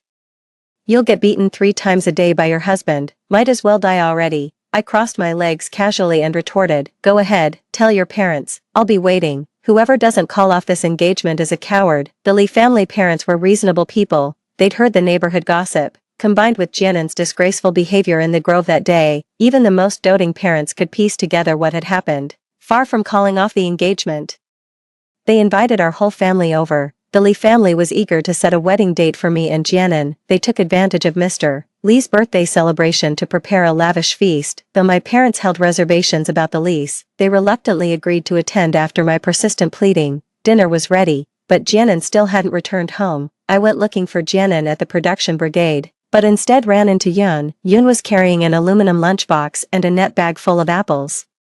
When she saw me, she raised an eyebrow with a smile. "Dr. Lin, Jianan mentioned you two were discussing wedding dates today. What bad timing. There's a cow in labor at the production team, so Jianan has to stand night watch." Seeing my silence, Yun waved the lunchbox in her hand. "I've cooked for Jianan. I'll keep him company during the night watch. These apples are so sweet. I had someone specially get them for Jianan." Lin Miao, "Did you ever buy any for Jianan?" I smirked mockingly. "I would buy them. For someone who deserves it." I disdainfully poked at the apples in her mesh bag. "Are these apples clean? I smell something fishy. Did you trade something shady for them?" Yu Yun's face darkened as she snatched the net bag and stormed off. In my past life, I held no grudge against Yu Yun. In fact, I pitied her misfortunes. It wasn't until Li Jianan became bureau chief and set up his mistress that I realized Yu Yun wasn't innocent either. There are no innocent parties here, both of them are rotten to the core. Turns out Yu Yun's holier-than-thou act was all a facade. She only latches onto people who can benefit her. To secure a transfer back to the city, she once offered sexual favors to Li Jianan's uncle. I was surprised when I saw the two of them emerging from the sorghum field. Uncle Li Jianan was the brigade secretary, and Li Jianan was his nephew. Both were people who could help her. Nowadays, most folks in the brigade know about Yu Yun's questionable lifestyle, only that clueless fool Li Jianan treats her like she's some precious treasure. Dream on. Yu Yun didn't let me see Li Jianan, so I came back. We just told Li's parents that Jianan was keeping night watch over the cow. By the time we finished eating, Jianan still hadn't returned. Putting down my chopsticks, I offered to bring Jianan his dinner. Mrs. Li was overjoyed and kept praising in front of my parents. "Lin Miao is such a sensible girl. From now on, that rascal Jianan will be under her care." I left with the lunchbox, making sure to call the family's little yellow dog along. My parents and the Li sat together drinking tea, discussing this year's harvest from the production team while waiting for my return. When I arrived at the brigade headquarters, I headed straight to the cattle pen. The cow was lying on the ground with the calf's head already visible, but there was no sign of Li Jianan. I tiptoed to the duty room and signaled Xiao Huang to keep quiet. Grunting noises were coming from inside the duty room. Yun, when will you say yes to my proposal? I can't wait any longer. Don't rush, you're still engaged to Lin Miao. We can marry after I graduate, it's not too late. Li Jianan panted heavily. This sneaking around has to stop, I want to be with you openly. Yun cooed back to him. Darling. A wife can't compare to a concubine. And a concubine can't compare to a secret affair. Isn't this so thrilling? Anyone could guess what those shameless lovers were up to. I entered the kitchen, stuffed straw into the stove to light it, then pulled it out and tossed it into the firewood pile. I whispered to Xiao Huang again, telling him to hurry home and get help. Understanding me, Xiao Huang immediately turned and ran toward home. The fire in the kitchen suddenly flared up. I deliberately tossed a burning bundle of straw in front of the duty room, blocked the escape route of those bastards, then shouted at the top of my lungs, "Fire! Call the fire brigade." Soon, the little yellow dog came running with my parents and the Li family, along with many villagers from the neighborhood. Li Jianan and Yun were trapped inside, choking and screaming from the thick smoke. 3. Help! Somebody help us! As the sound of approaching footsteps grew louder, I collapsed unconscious on the floor. My mother cried out desperately, "Save Lin Miao quickly, she's passed out from the smoke." Someone was pressing my philtrum. The pain was unbearable. I couldn't keep pretending and had to slowly open my eyes. As I came to, I heard someone say, "Thank goodness for Lin Miao, otherwise, not only would the house have burned down, but everyone inside would have perished." At this point, those two might as well have burned to death. What a disgrace. Lin Miao, wake up, we need you to save them. I struggled to open my eyes. Mother Li rushed over and helped me sit up. Lin Miao, get up quick, Jianan's life depends on you. I was practically carried by everyone into another room. Li Jianan and Yun were stacked like human pyramids, their bodies still tangled together. The room was packed with onlookers, most just there for the spectacle. Lin Miao, look at this. They're stuck together, Mrs. Li sobbed while speaking. What sin have I committed to deserve such disgrace? Seeing their shameful state, I burst into tears and lunged at Li Jianan. You bastard, how could you betray me like this? We're supposed to be getting engaged tonight, and instead of coming home, you're here cheating on me. I can't go on living like this. I started pounding on Li Jianan's head furiously, took the opportunity to scratch Yun's face and chest a few times. Everyone urged me to calm down. Lin Miao, we'll deal with other matters later, save them first. Wiping away tears with a sob, I said, this is a stroke, very difficult to treat. Even if cured, it'll cost nearly 1,000 yuan. Otherwise, you should go to the county hospital. I'm not going. Li Jianan's face turned purple-red like liver. He said in a muffled voice, Mom, give her the money to treat me. Just get me separated from Yun, that's all I ask. Yun squeezed her eyes shut, playing dead, as if by closing her eyes to others, she could make herself invisible to them. 800 per person. I made an outrageous demand up front, payment first, no exceptions. Now, Li Jia's parents were frantic with anger, laced with humiliation. They agreed to every condition I laid out. With their own funds running short, Li's father rushed out to borrow money. After borrowing from everyone I knew, I finally scraped together 1,600 yuan. The two were tangled together like maggots. When the audience had their fill of gawking, I began my act. I put on gloves and pressed every pressure point on their bodies. They held in agony like wounded animals. After nearly half an hour of struggle, they finally parted ways. I wiped away fresh tears. Aunt Li, with Jianan acting like this, our marriage is clearly not going to happen. He and Yun are so deeply in love, I should step aside for them. I don't want it. The villagers all chimed in. That's right, Li Jianan was completely out of line in this matter. The Li family is clearly in the wrong. Lin Miao is such a fine girl. She absolutely shouldn't marry Li Jianan. The Li parents were scolded until their faces burned with shame. Old man Li's lips trembled with rage as he said, our Li family was at fault first. Consider the betrothal gifts to Lin Miao forfeited, back during the engagement. The Li family gave me 200 yuan and a 28-inch bicycle. Even if they demanded it back, I wouldn't return a penny. At least they had some conscience by refusing it. Just like that, my marriage arrangement with Li Jianan fell through. With 1,600 yuan in hand, I bought several single-story houses in the city's pedestrian street, waiting for the post-reform relocation and high-rise construction. I'm going to make my parents landlords collecting rent. I took Li Jianan for a hefty sum, and it felt like sweet revenge. Li Jianan and Yun are openly together now. In public, they're always all over each other. clinging like glue. The villagers were gossiping about me. Li Jianan even came to flaunt in my face, bragging about marrying a college-educated wife. He mocked me, saying, "A country barefoot doctor like you could never measure up to my wife." I looked at him with amused eyes. "Save your bragging until she actually becomes your wife." After the sudden death scandal, the Li family parents were so ashamed they'd walk with heads bowed and avoid people. Li Jianan wore his disgrace like a badge of honor. He pressed his parents to propose marriage to Yu Yun, but Yu Yun wouldn't commit, saying they should wait until after college. The Li family thought Yu Yun had poor character and didn't want such a daughter-in-law. They made excuses about medical debts from treating their illnesses, saying they should wait until their finances improved. Li Jianan quarreled with Yu Yun and his parents over the engagement arrangement. The constant bickering turned the household upside down, leaving no peace day after day. Yu Yun left for college. When summer came, she returned to her own home. Sensing the urgency, Li Jianan personally went to the Yu household to bring Yu Yun back. The college-educated Yu Yun was a completely different person from her former self during the rural assignment. She'd cover her nose in disgust at roadside cow dung. Complaining about the foul-smelling countryside environment, she looked down on hoe-carrying farmers for their rustic appearance, wrinkling her nose at their sweaty odor. She seemed to have completely forgotten those years she spent in the countryside. That summer, Yu Yun secretly went to the hospital for an abortion behind Li Jianan's back. When Li's mother found out, a full-blown family feud erupted. Li Jianan slapped Yu Yun across the face, cursing at her. "You said you wanted to go to college, so I stole Lin Miao's admission spot for you. Every penny for your education came from my family's pocket. How could you abort the Li family's bloodline? Have you no humanity?" Yu Yun finally showed her true colors, sobbing as she retorted, "We're from completely different worlds. Can't you see we don't even speak the same language? Li Jianan, it's over between us." Li Jianan bristled with rage. "Break up, over my dead body. Give me back my college admission spot. Pay back every penny I spent on you, with interest." Li Jianan grew angrier as he spoke, grabbing Yu Yun by the hair and demanding, "Tell me the truth, have you found someone else? Are you seeing someone at college?" Yu Yun held in pain. "Li Jianan, you're as crude as a donkey. What woman would ever want you? This is domestic violence. Do you realize that, if you can't treat me gently, I'm breaking up with you? Used me and now want to break up, that's not your call."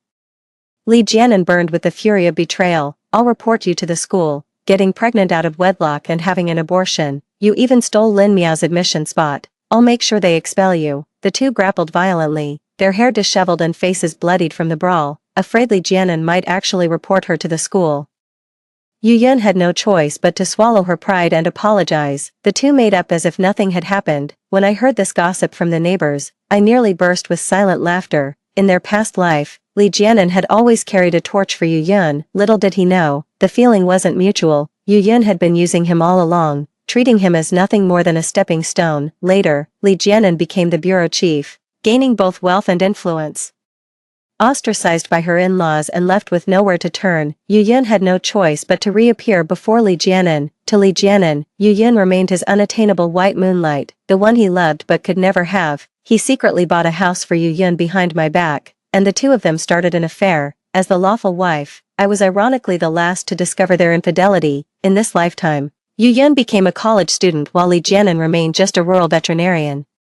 Their social standings were worlds apart. After leaving the countryside, Yu Yun looked down on Li Jianan even more. To make matters worse, Li Jianan was hopelessly love-struck, completely one-sided infatuation. Watching these two snakes bite each other's tails this lifetime cured my pent-up frustration. This isn't over yet. I'll keep fanning the flames, watching Li Jianan end up with nothing but broken dreams and mutual destruction. In 1977, China reinstated the national college entrance exams. Ambitious youths rushed to sign up as soon as the news broke. Li Jianan registered too. He wanted to get into Yu Yun's school so they could be together like lovebirds. After breaking off the engagement with Li Jianan, things became awkward between our families. When I went to the brigade for my recommendation letter, Li Jianan's uncle deliberately gave me a hard time. I knew this day would come eventually after calling off the engagement. Those two blank recommendation letters Li Jianan gave me finally came in handy. The college entrance exam results were released. I was admitted to Peking Tsinghua University's clinical medicine program as the top scorer in our county, but Li Jianan failed to make the cut. On results day, the county education bureau came to my house with drums and gongs to deliver the good news. That's when Li Jianan finally realized I'd also taken the entrance exams. He made a special trip to my house and pressed me. "I never asked my uncle to write you a recommendation letter. How did you register for the exams? Mind your own business. I swung the broom at Li Jianan. Get out. Neither you nor your dog is welcome in my house, Li Jianan shouted while running away. Lin Miao, you cut corners and falsified records. I'm reporting you to the Education Bureau. I hurled stones at him while shouting. If I don't report you, I'm a damn coward, may my whole family die. Li Jianan made such a public fuss that the Education Bureau launched an investigation. Officials went straight to the commune and retrieved my letter of introduction through bureaucratic channels. When the letter was placed before Li Jianan, he was completely silenced. During winter break, I went back home. My parents told me Li Jianan quit his job as a vet and moved near Yuyun, renting a place close to the university. He planned to study and retake the exam next year. But Yuyun kept avoiding him. The Li family parents fell ill from anger and personally went to bring Jianan Li back home. On my way home, I ran into the Li family parents in the village, acting as if nothing had happened. I sweetly greeted them with uncle and auntie as usual, seeing that I didn't treat them differently despite their circumstances. The Li family parents got emotional, their eyes turning red. Just 2 days later, they sent matchmaker Aunt Li to my door again, trying to convince me to reconcile with Jianan.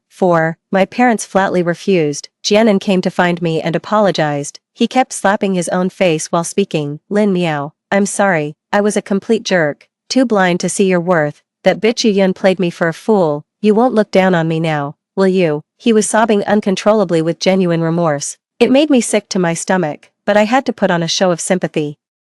I choose men based on character, not social status. You're not good enough for Yun now. She's probably found someone better at school, but study hard this year, get into her college next year, and you two can pick up where you left off. Wishing you a lifetime of happiness together. I genuinely want to bring them together, to help Li Jianan fulfill his past life wish. I'm even more curious to see how things would turn out if they got together, but after his parents brainwashed him. Li Jianan still thinks I'm the better choice. He wants to rekindle our old flame. There's no way I'll let him have his way. Li Jianan caught the implied meaning in my words and bristled like a startled cat. I knew it. That bitch Yuyun must be seeing someone else. Lin Miao, don't worry. I'll cut all ties with her for good. How dare she cheat on me? She'll pay for this. In my past life, when he cheated on me, I wonder if he ever considered my feelings. Now that it's Yuyun's turn to cheat on him, suddenly he can't take it. Truth be told, Yuyun cheated on him plenty in our past life too. He just never found out. Yuyun leveraged her good looks, habitually trading on her charms to get what she wanted. She died a few days before Li Jianan. Her death was equally disgraceful. Through Li Jianan, she became acquainted with a city official. She had an affair with her boss to extort money from him, being advanced in years. He died of a sudden stroke during their illicit encounter. Li Jianan was away on business those days and didn't know Yuyun's exact cause of death. That day, I was on duty at the hospital. To protect the leader's reputation, the news was suppressed within the hospital. In this lifetime, when I caught Jianan Li and Yunyu in a compromising situation at the brigade's duty room, I deliberately set the kitchen on fire to startle them. The sudden death was also inspired by my past life's experience. I gave them more words of advice and encouraged Jianan to keep striving, assuring them they'd eventually become a proper couple. With my instigation, Li Jianan became even more convinced that Yuyun was seeing another man behind his back. Not long after the semester began, tragedy struck the Li family. Yuyun was violated at school. She lost a dangerous amount of blood and her fertility, eventually dropping out after being discharged from the hospital. This time, Yuyun took the initiative to return to the Li household, intending to marry Li Jianan. Li Jianan flatly refused. Yuyun then fetched a hemp rope and draped it over the Li family's roof beam. She threatened to hang herself if Li Jianan wouldn't consent. She kept shouting at the top of her lungs, I am the rightful daughter-in-law of the Li family. When the storm hit, everyone saw me with Jianan Li. All the villagers can vouch for me. Li Jianan, when times were good, you couldn't stop singing my praises. Now that I'm being wronged, you're trying to weasel out of your promises. With that, she thrust her head toward the noose. Every villain meets their match. Fearing this might turn deadly, the Li family had no choice but to agree. Without engagement, marriage registration, or even a wedding banquet, the couple simply moved in together with 2 quilts. Yuyun's health deteriorated, and Li Jianan lost his job as a veterinarian. Now, the Li family's only income comes from work points earned in the production team. A year's worth of work points barely amounts to anything, not even enough to cover Yuyun's medicine. When I came home on vacation again, Li Jianan stopped me. Just as he was about to speak to me, Yuyun came running out. She grabbed Li Jianan and warned me, Lin Miao, keep your hands off my Jianan. He's my man now. I frowned in disgust. Don't worry. I'm not interested in second-hand goods. Yu Yun spat at me contemptuously. Sour grapes. With that, she grabbed Li Jianan and dragged him away. I shouted at her retreating figure, "You'd better keep Li Jianan on a short leash, or he'll go chasing after other women." The next day before dawn, Li Jianan showed up carrying an old hen. He watched me cautiously. "Lin Miao, this is for you." I chuckled. "You've been studying too hard. This will help you recover." I threw the hen back at him and warned, "If you come again, I'll tell Yu Yun that Shrew won't let you off easy. She won't find out if neither of us tells." Li Jianan moved closer, shoving the hen into my hands. "Lin Miao, this hen's been laying eggs for 3 years at our place. We only slaughtered it to make you nourishing soup. I'm truly apologizing from the heart." I flung the hen at his face. "No one's this nice without an ulterior motive. Get lost." Li Jianan wiped the blood from his face in disarray. Brimming with confidence, "Lin Miao, I'll make you see reason." That night, Li Jianan sneaked over again to state his purpose. "Lin Miao, Yu Yun and I never registered our marriage. I've been waiting for you. You'll graduate soon. I'll save up for a few more years. After your graduation, we'll buy a place in the city. My parents have agreed to it." He pulled out a jar of malted milk powder like presenting a treasure to me. "Here. I got these especially for you since I know you've got a sweet tooth." Li Jianan, do you take me for a garbage dump? I'd never met someone so shameless. It made my blood boil. Li Jianan, you disgust me. You just hooked up with Yu Yun because she's pretty. You chased after Yu Yun like a lovesick puppy when she was in college. Now that she's been wronged, you suddenly act all high and mighty. You're worse than an animal. You're downright inhuman. After my scolding, Li Jianan slunk away like a whipped dog. Barely 2 days later, he showed up at my place again. He bought me a pair of red gloves, the hottest style this season. In my past life, Li Jianan also gifted me red gloves. He said it pained him to see me working dawn to dusk treating patients, worried my hands would get cold. My eyes welled up with happy tears at that moment. Later, I ran into Yun by chance. She was flaunting a red georgette dress everywhere, bragging that Li Jianan bought it for her. Yun mocked me, saying the gloves I wore were her cast-offs. That's when I realized my red gloves were just a freebie with the dress purchase. Yu Yun picked through the leftovers and discarded them, so Li Jianan gave them to me as a favor, and of all things, I actually cried tears of joy. What a fool I was. I threw everything Li Jianan gave me out into the yard. He kept showing up every single day without fail. He didn't stop until school started again. Soon enough, I'll be graduating. The school encouraged us to support frontier development, so I signed up. I was assigned to a military hospital on the frontier. My parents supported my decision too. The spring breeze of reform and opening up swept across the nation. Our family's living conditions kept improving. The single-story house my dad bought downtown on the pedestrian street is undergoing urban redevelopment. He plans to assemble his own construction crew to participate in the redevelopment project.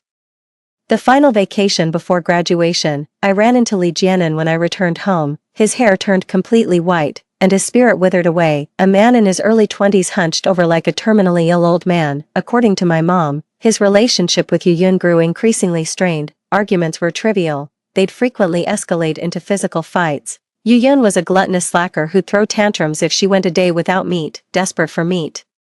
She even had an affair with her uncle-in-law, which was discovered by Li Jianan, all because Li Jianan's uncle was the village party secretary who could obtain meat ration coupons. 5. The Li family became the laughingstock of the village once again. After these misfortunes, Li Jianan joined the commune's reservoir construction project. Distracted, he got hit on the head by a falling rock. When he woke up, his hair had turned white overnight. My mother felt rather sorry for him, frankly.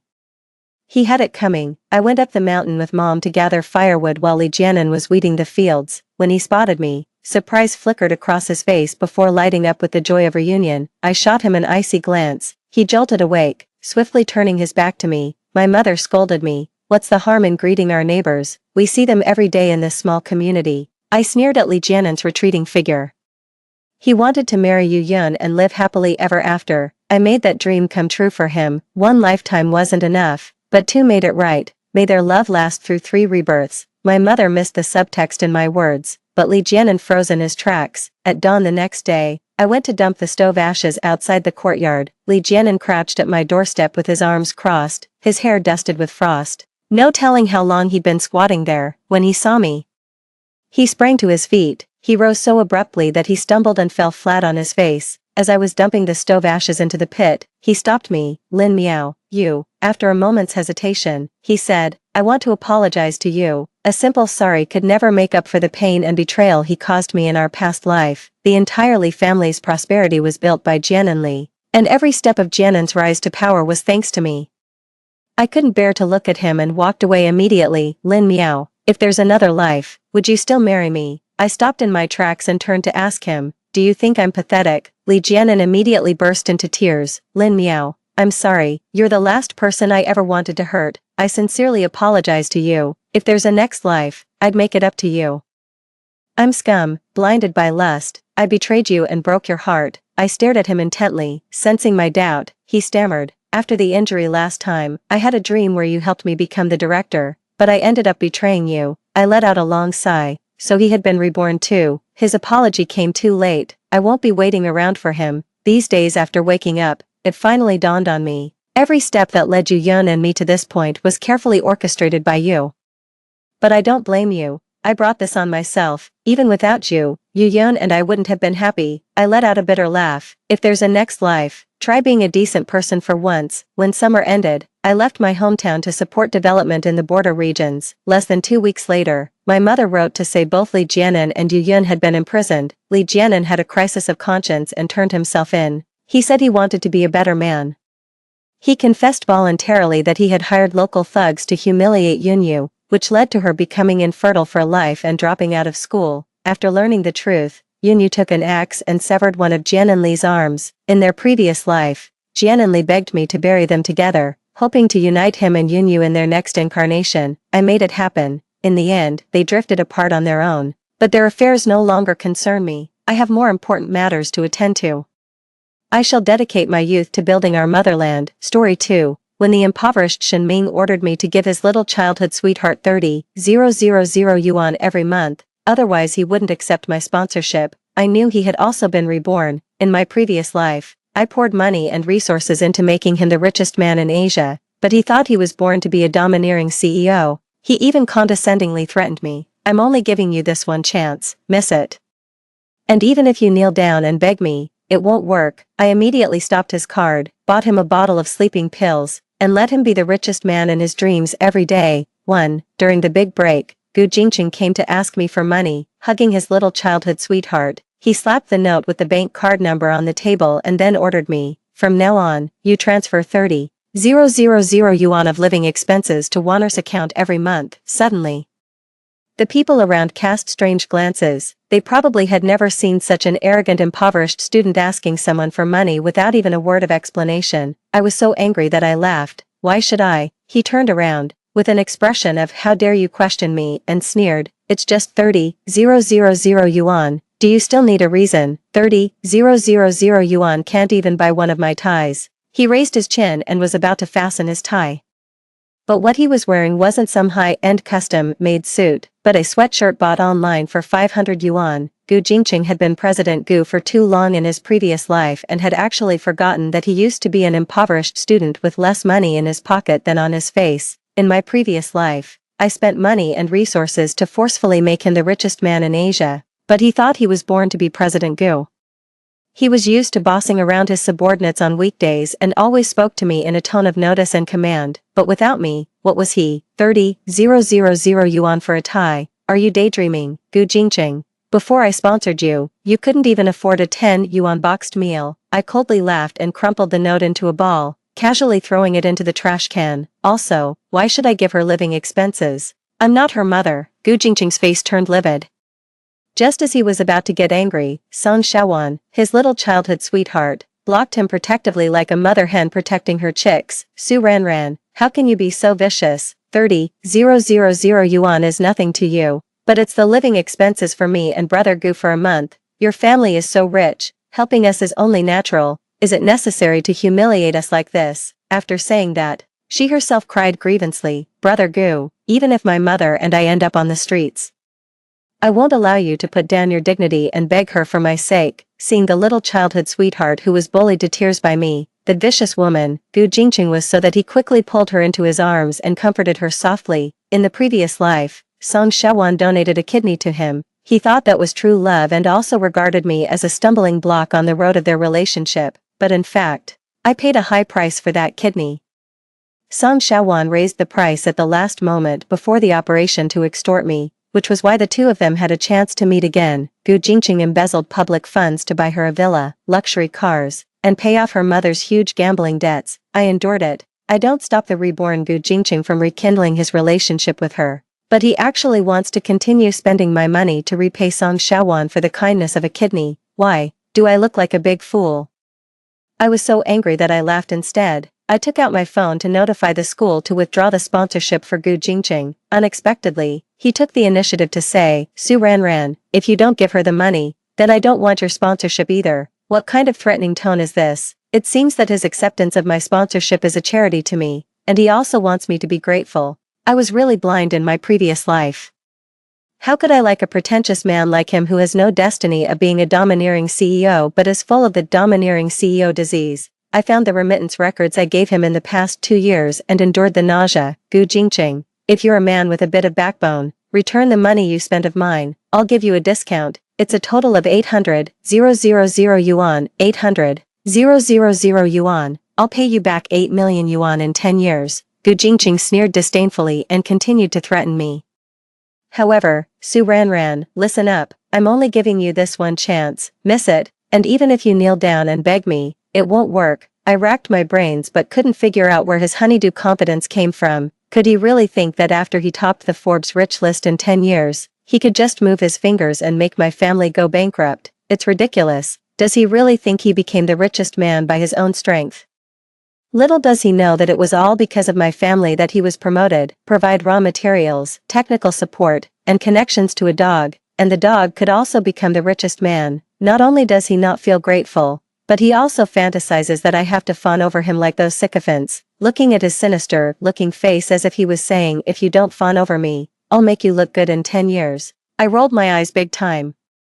I found someone to freeze his sponsorship card and wrote an IOU of 800,000 yuan. Gu Jingqing stamped his handprint stubbornly and viciously threw down a harsh word at me. Don't you ever regret it? Then hugged his childhood sweetheart and turned around to leave. I regret it. I regret raising this white-eyed wolf in my previous life. And I'm even more afraid that he'll go back on his word and come to pester me again. ###2. After school, I called the driver to pick me up. Just as I opened the car door, I was pushed hard from behind. I stumbled. If it weren't for a kind-hearted passer-by who helped me, I would have fallen heavily to the ground. Holding back my anger, I fixed my eyes and saw that it was Gu Jingqing. He was pushing the tearful Song Xiaowan into the car, and then he got in himself. The moment he closed the car door, he didn't forget to order me. Wanner's mother was beaten into the hospital by the debt collectors. The situation is not good. You take a taxi back. Then he turned around and ordered the driver, drive, go to the hospital. The driver uncle looked at him like he was a fool, and without saying a word, took out his phone to call the police. Gu Jingqing angrily kicked the back of the passenger seat hard. Drive, if you delay Aunt Song's condition, you can't afford the consequences. The driver uncle calmly took pictures of his criminal evidence, then turned off the engine and got out of the car. Directly locking the two of them in the car, two lunatics suddenly broke into the car, damaged the leather seats, and scared my young lady. I've controlled the two of them. Please, police comrades, come out immediately. I burst out laughing and folded my arms, watching Gu Jingqing show off his domineering CEO air in the car. Sure enough, without me, he was nothing. Song Xiaowan was crying anxiously in the car, which made Gu Jingqing extremely. He took a deep breath and turned to look at me. Looking like a warrior sacrificing his dignity for love. Su Ranran, I can accept your sponsorship, but don't fantasize that I'll like you. I don't want Brother Gu to sacrifice so much for me. Song Xiaowan pointed at my nose and cursed. Su Ranran, you actually used such despicable means to force Brother Gu to be with you. Don't even think about it. I will never allow you to humiliate Brother Gu's dignity with money again. Stop talking, Wanner. For you, I'm willing to do anything. Me, does anyone care about my life? I just funded a poor student to repay society. What's wrong with me? Besides, I didn't like Gu Jingqing until 3 years later. Why do the two of them act like star-crossed lovers who have been separated? At this time, the police uncle came and directly invited the two of them out. Gu Jingqing's face was dark as he stared at me and asked, Su Ranran, what do you mean? Using this way to attract my attention, you're so childish. I gestured towards my head to the police uncle and whispered, "They're mentally ill. It's recommended to send them to the hospital directly." Then, I smiled and told Gu Jingqing, "It doesn't mean anything. I just asked the police uncle to send you two to the hospital." The police uncle looked at them suspiciously, dressed shabbily but acting so arrogant and looking down on everyone. They really didn't seem normal. "You two want to go to the hospital?" "Yes." The police uncle suddenly understood. "Oh, then get in the car, I'll take you there." As for which hospital they were sent to, I have no idea. Just in the middle of the night when I woke up, seeing 56 missed calls and 99 plus WeChat messages from Gu Jingqing, I knew they didn't go to a proper hospital. Half an hour ago, the last text message Gu Jingqing sent me was, "Answer my call within 3 minutes, or else bear the consequences." He was having another bout of domineering CEO disease again. I yawned and directly turned off my phone to sleep. ####3. The next day, during the school sports meeting, when I went to the cafeteria to carry water, I saw Gu Jingqing and Song Xiaowan having a meal. I heard that the two of them were locked up in the psychiatric department for a whole night, and finally the school came forward to bail them out. The monitor quietly came up to my ear and complained, "I thought they were quite normal before. How did they suddenly get sick last night?" Gu Jingqing called all the classmates in the class, saying that he was the future richest man. As long as they could gather 500 yuan to ransom him now, he would repay them 100 times in 10 years. This is even more overstep than the last time when the first emperor called to appoint me as a general in a telecom fraud. I sprayed out a mouthful of water directly, so there were more victims than I expected. Last night, my dad and all the managers in the company whose names I could remember received calls from Gu Jingqing. He said he had a cooperation project that was sure to make a fortune, as long as they could get him out of the psychiatric department. My dad was so scared that he held an emergency meeting with Panda Eyes in the morning, speculating whether a hacker had leaked the company's secrets. Otherwise, how could a lunatic call their internal phone numbers? This really can't be blamed on Gu Jingqing. He was an orphan since he was a child and had no relatives to rely on. He finally had a little childhood sweetheart, but her mother was a gambling addict. The two of them had no money at all, so of course they had to target the people around me. This life, I don't want to have any more dealings with them. I wanted to leave, but the monitor excitedly pulled me back, motioning for me to continue watching the show. Gu Jingqing was having another bout of illness again.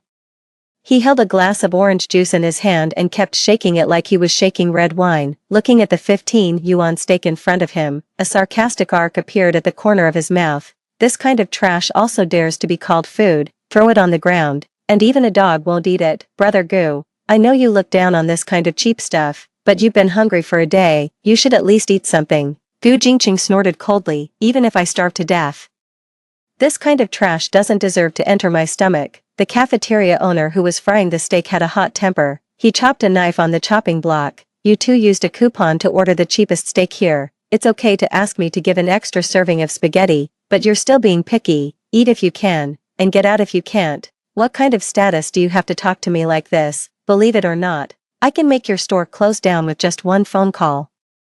Song Xiaowan anxiously tried to persuade him, "Brother Gu, don't be like this. Their small business is not easy either." The monitor, who had been watching the show the whole time, pinched his thigh hard, but still couldn't help laughing. This laugh didn't matter, and it successfully attracted Gu Jingqing's attention. The moment he looked at me, the hairs on his arms suddenly stood up. I didn't even have time to carry the mineral water. I turned around and ran, but unfortunately, I still didn't escape. I was blocked at the end of the corridor by Gu Jingqing, who was red-eyed and with his hands on his hips. "Su Ran, you can't afford the price of angering me." I looked up at the sky speechlessly. What kind of sin had I committed to suffer this inhumane torture? What?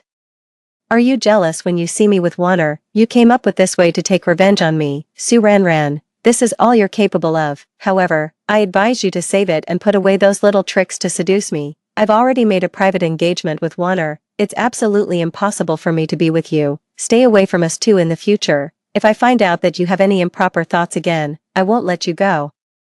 I tried hard to recall how I fell in love with Gu Jingqing in my previous life. At that time, he wasn't the key person my family was cultivating. There were many people who were more outstanding and promising than him, but I just thought Gu Jingqing was different and extraordinary. Now I find that he's really not a normal person. I interrupted his confident speech and mercilessly exposed him. "You're really smart to use this way to skip the bill.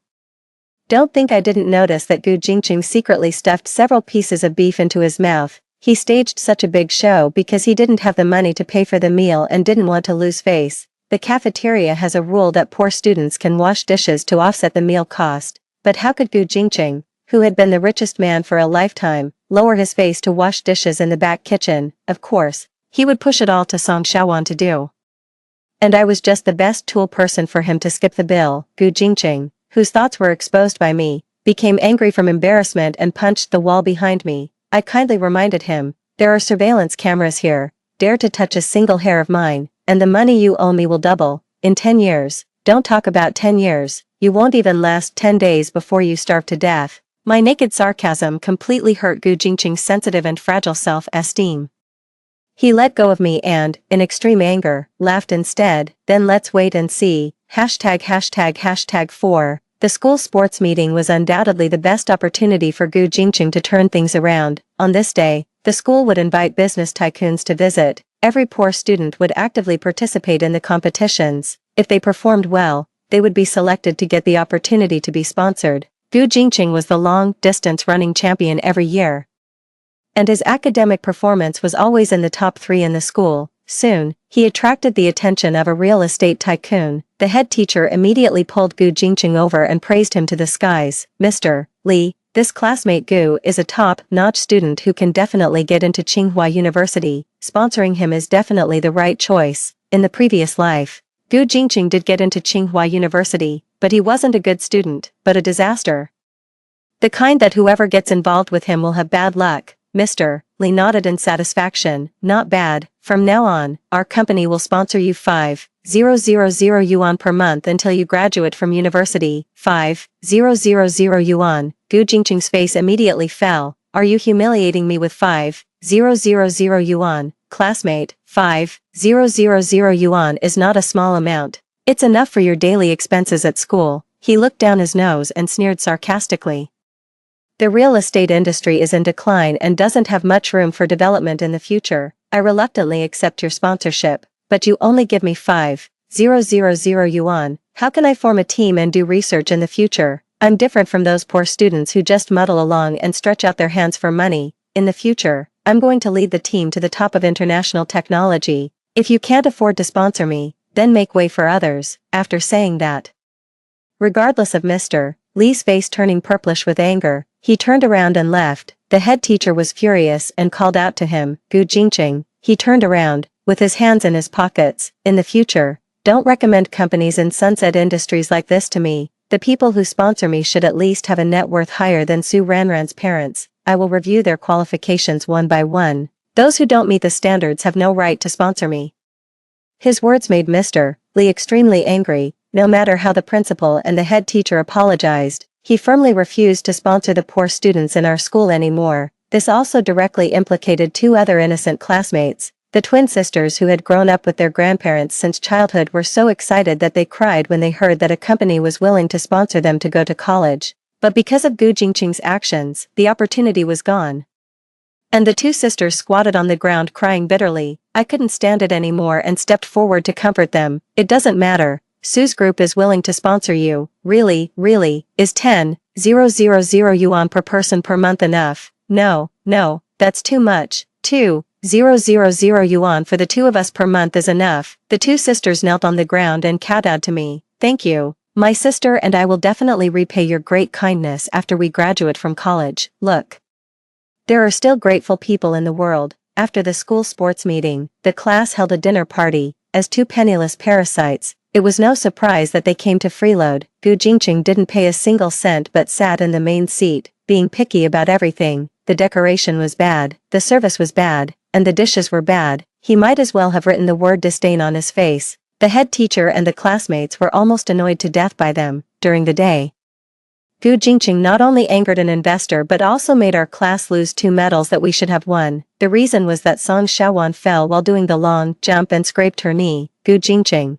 who was still participating in the relay long-distance race, suddenly threw away the relay baton, picked up Song Shaowan, and rushed into the infirmary. He even threatened the school doctor, if you can't cure her, I'll hold you accountable. Seeing that we all ignored him, Gu Jingqing, who was used to being the center of attention, couldn't sit still. He poured the beer he had taken a sip of directly into the grilled fish plate in front of him.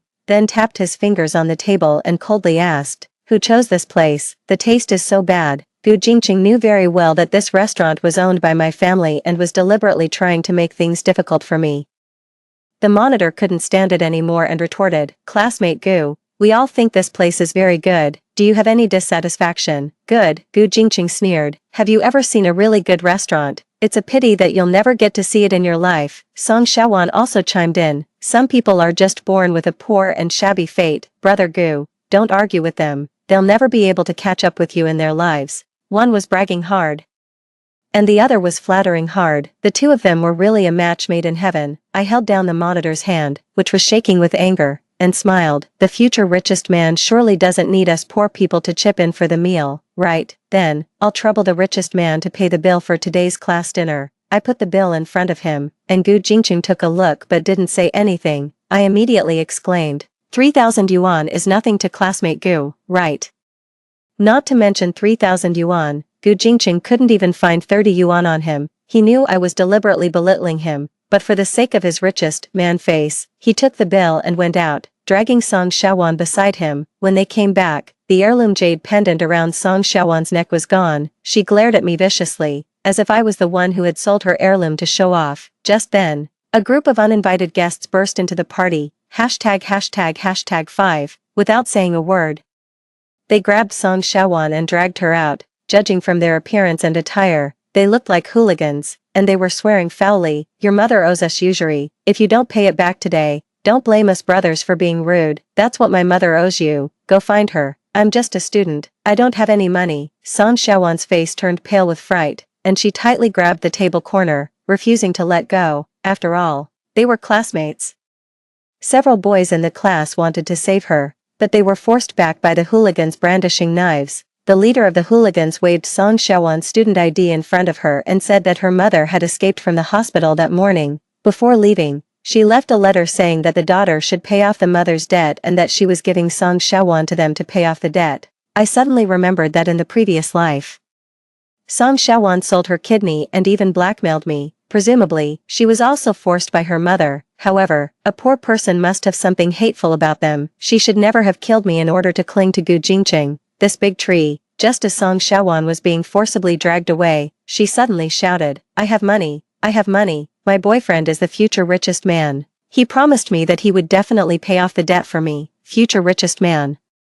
Seeing that the hooligans didn't believe it, she quickly assured them, "Really, my boyfriend will be very rich in the future. This little gambling debt is nothing to him. Look, he's here." Everyone followed Song Xiaowan's gaze. There was only a poor student in shabby clothes, whose whole outfit was worth less than 2,000 yuan, coming out of the bathroom. He even boasted, "Her mother only owes you more than 1 million yuan. I'll pay it back for her."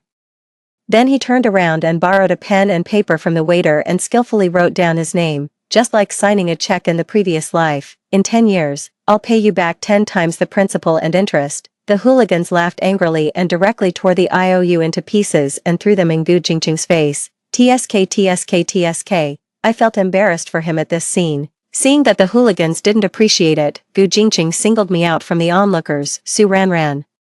Pay off this money for her, and I'll consider being your boyfriend." "Me, I can let you have my person, but my heart will always belong to Warner, brother Gu." "Don't." Gu Jingqing closed his eyes, as if determined to sacrifice himself, and grabbed my shoulders, about to force a kiss. I instinctively slapped him, endured the nausea, and cursed, "Are you crazy? When did I say I liked you?" Gu Jingqing turned his head, poked his swollen left cheek with his tongue, and sneered.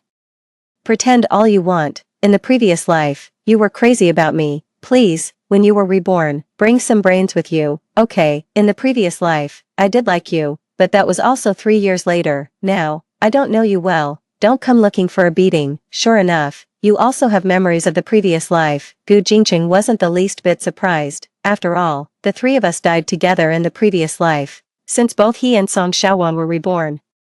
There was no reason for me to be an exception. "That's great. No need for me to prove anything. If you obediently take out the money, in 10 years, I'll ensure the safety of your family. Otherwise, you know what the consequences of angering me are." Gu Jingqing had always been vengeful. The first thing he did after becoming the richest man was to get rid of those who had bullied him. But don't forget, without me, You can't become the richest man in this life. Oh, really? Hashtag 6.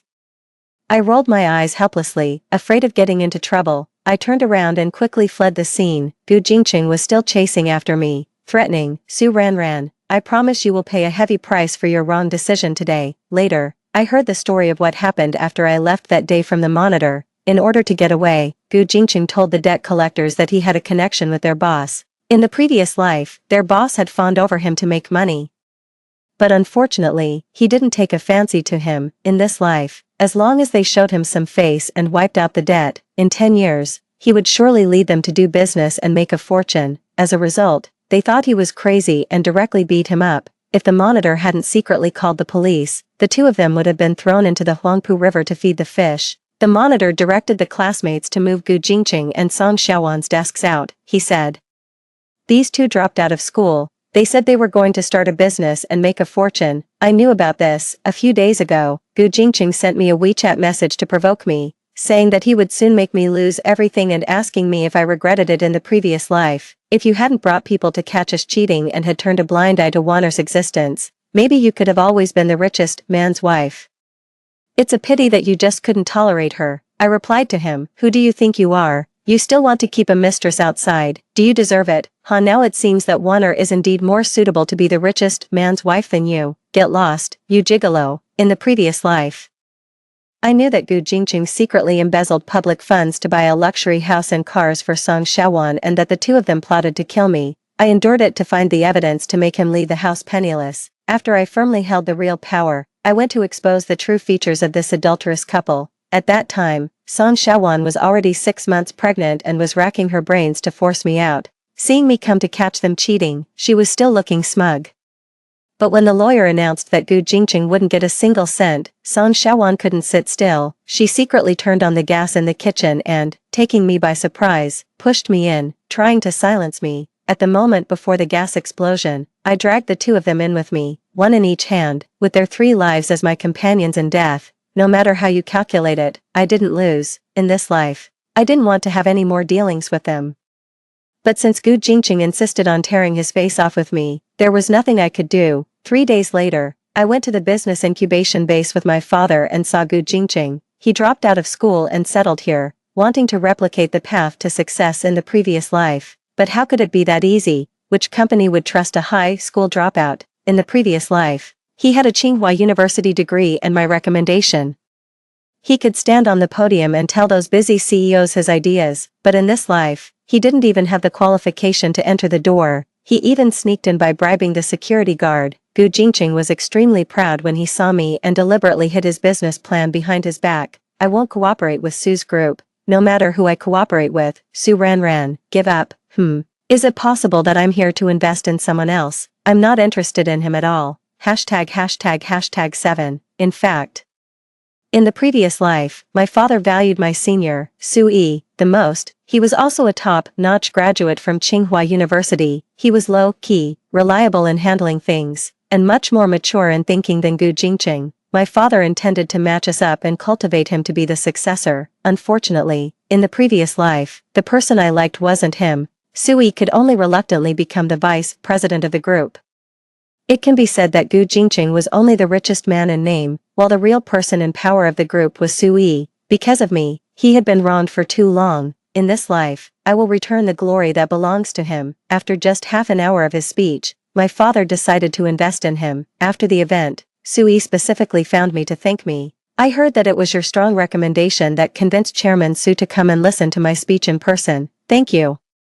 If it weren't for you, I'm afraid I wouldn't have had such a good opportunity. I waved my hand in shame. Actually, I didn't do much. It's just that you're excellent yourself. In the previous life, in order to help Gu Jingqing, I took away this opportunity for Su Yi to shine. It made him waste several years in an ordinary position. Fortunately, he was hard-working and enterprising enough to seize another opportunity. Otherwise, I would have been guilty, this time.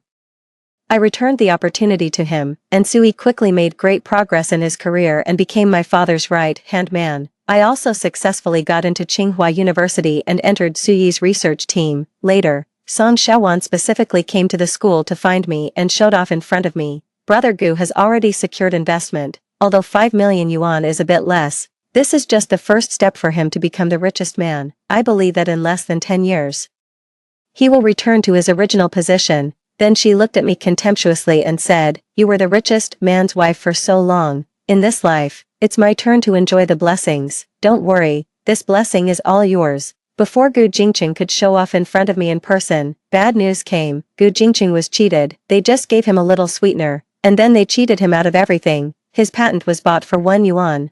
His core business ideas were plagiarized. And even the original website he finally set up was attacked and gone. After several consecutive business failures, Gu Jingqing couldn't sit still. He came to the school to block me. "Su Ranran, was it you who did this? Are you afraid that I'll succeed in my business and that I'll take revenge on you?" I blinked, looking innocent. Senior Sui stood in front of me and kindly reminded him, "Are you classmate Gu? I've heard about you. Your business ideas and concepts are correct. But the world is full of dangers. You should be more careful in the future." "Is it your turn to speak, Sui? In the previous life, you were just a dog working for me. Who are you pretending to be? Get out of the way." Gu Jingqing always thought that becoming the richest man was all his own credit and had nothing to do with me or Sui, but he was wrong. Without the two of us, the position of the richest man would never have fallen to him. Sui grabbed his hand forcefully, not allowing him to get close to me. Under the gold-rimmed glasses, Suyi's dark eyes were filled with cold, sharp glints. "Come to trouble Ranran again, and don't blame me for being rude to you." Then he personally escorted him out of the school. ####8. In the previous life, with my protection, Gu Jingqing's business path was too smooth. It made him forget how cold and dark the world was. Even though he had memories of the previous life and a vision for future emerging industries, it wasn't easy for him to succeed in starting a business. Well, he was cheated again. Driven by eagerness for quick success and greed for profit, Gu Jingqing successfully fell into a fraud group. The monitor noticed something was wrong and kindly called the police for him. 3 months later, Gu Jingqing was bailed out. That day, the police called me and asked me to cooperate with them in the investigation. The police uncle asked me what messages Gu Jingqing had sent me in the past few months. I honestly opened the chat records for them to see. "Su Ranran, for the sake of our past feelings, as long as you transfer 500,000 yuan to me, I'll forgive you without holding a grudge. Su Ranran, I'm only 300,000 yuan short of a successful business start-up. I promise I won't take revenge on you when I become the richest man. Su Ranran, transfer 100,000 yuan to me, and I'll immediately make you the vice president. Su Ranran, transfer 50,000 yuan to me. The police uncle was trying very hard not to laugh. I also felt very speechless. Just as I was about to leave, the police told me that Gu Jingqing was involved in fraud and might go to jail, and he wanted to see me. I didn't want to go, but the police persuaded me that Gu Jingqing was very stubborn. Only if I went would he truthfully report all the facts. To save more people who were deceived by telecom fraud, I went. Gu Jingqing no longer had his former arrogance and high profile. He just sat silently on the chair, his hands handcuffed. When he saw me, it took him a long time to calm down his emotions. He said, "Ranran, I'm sorry." I asked him questions as the police asked. "When you first entered the fraud group, didn't you notice anything wrong?" He smiled bitterly. "From the first day I entered, I knew there was something wrong with this place, but I didn't want to admit that the once richest man had actually fallen to such a state. Ranran, now I finally realize that I'm a useless person who can do nothing. Without you, I'm nothing. But I also have my self-esteem." I didn't want to admit it, and I was even more afraid that if I admitted it, I would really never be able to stand up again. I tried my best to prove myself and make achievements to show you, but it turned out that I'm really a waste. Ranran, actually, I early realized that the person I love is you, but in the previous life, no matter how high I climbed, you never admired me. It seemed that everything was within your plan. I'm a man, I need to be admired by a woman. Song Shaowan is better at being a woman than you. She likes me and holds me up high. I really enjoyed the way she looked up to me. That's all. On that day, when you brought people to break into the house where Song Shaowan and I were, my first reaction was to save you. As long as you forgave me and pretended that nothing had happened, we could still live a happy life. But you just wanted to divorce me and make me leave the house penniless. That gas explosion was Song Shaowan's own will. I never wanted to hurt you. Never. After realizing that I was reborn, I didn't deliberately get so close to Song Shaowan. It's just, I was angry with you. After all, if you really loved me, you wouldn't have dragged me to death at the last moment. I picked my ears and asked him if he had finished. If so, I was leaving. Senior Sui had a new project that was short of people, and I couldn't stay outside for too long, especially not waste time listening to others talk nonsense. At this time, Song Shawan suddenly appeared from nowhere. She pushed me away forcefully, and with tears all over her face, she roared at Gu Jingqing. You actually lied to me. I'm your savior in the previous life. Without my kidney, you would have died long ago. You promised to be with me for a lifetime and make a fortune to pay off my mother's gambling debts, but you took the real estate certificate left to me by my father and disappeared. Where's the money? Give me back the money, you liar. Savior, I paid for that kidney. You were going to sell it to someone anyway. It just so happened that you sold it to me, in the previous life. I bought you luxury houses, luxury cars, and took you traveling. You weren't satisfied. You even wanted to be the richest man's wife. You killed Ran and me. In this life, you made me drop out of school early. If it weren't for you egging me on, I wouldn't have entered this fraud company at all. Now that I'm going to jail, you won't have a good time either. Police, I want to report that this vicious woman, Song Shawan, is also a member of the fraud group. She sent me in. Shut up. You gigolo. After flattering you a few times, you really think you're the richest man, looking at your pretentious appearance of acting rich when you're broke. I'm so disgusted that I want to vomit. I warn you, if you don't return the real estate certificate and the heirloom jade pendant to me, I'll make sure you stay in jail forever. Police, I want to report, the amount of Gu Jingqing's crimes is more than that.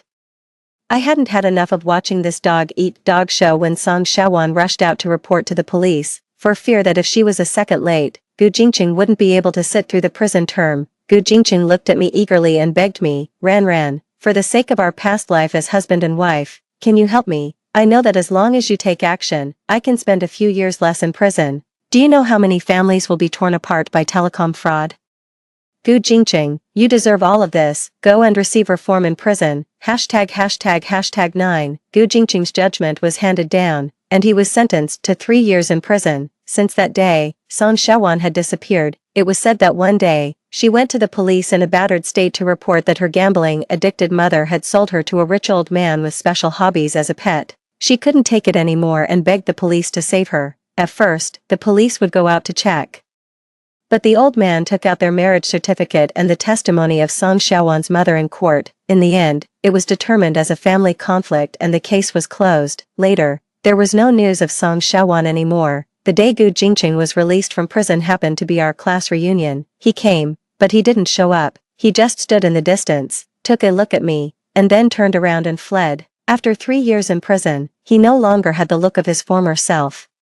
He was emaciated, with sunken eyes. He was wearing a washed-out sweatshirt and wrapped his whole head in a hat. When a passer-by walked by, he would subconsciously step aside. I saw him through the window. He was staring fixedly at Sui beside me. His eyes were filled with envy, jealousy, and unwillingness, because at this time, Sui had already become the richest man in Asia. In the previous life, it took Gu Jingqing 10 years to reach the position of the richest man, while Sui only took 3 short years. Although he had the help of my family, he was also hard-working and enterprising. My father had intended to match us up, but I really only regarded him as a brother. Sui didn't force me. Instead, he respected my wishes and doted on me. The twin sisters I had sponsored in the past had also become my most powerful assistants. Although they graduated from an ordinary second-tier university, they were diligent, studious, and grateful. They not only brought the grandparents who had raised them to live in the city but also refused offers from major famous enterprises for my sake. I believe that one day, with their help, I will build my own business empire step by step.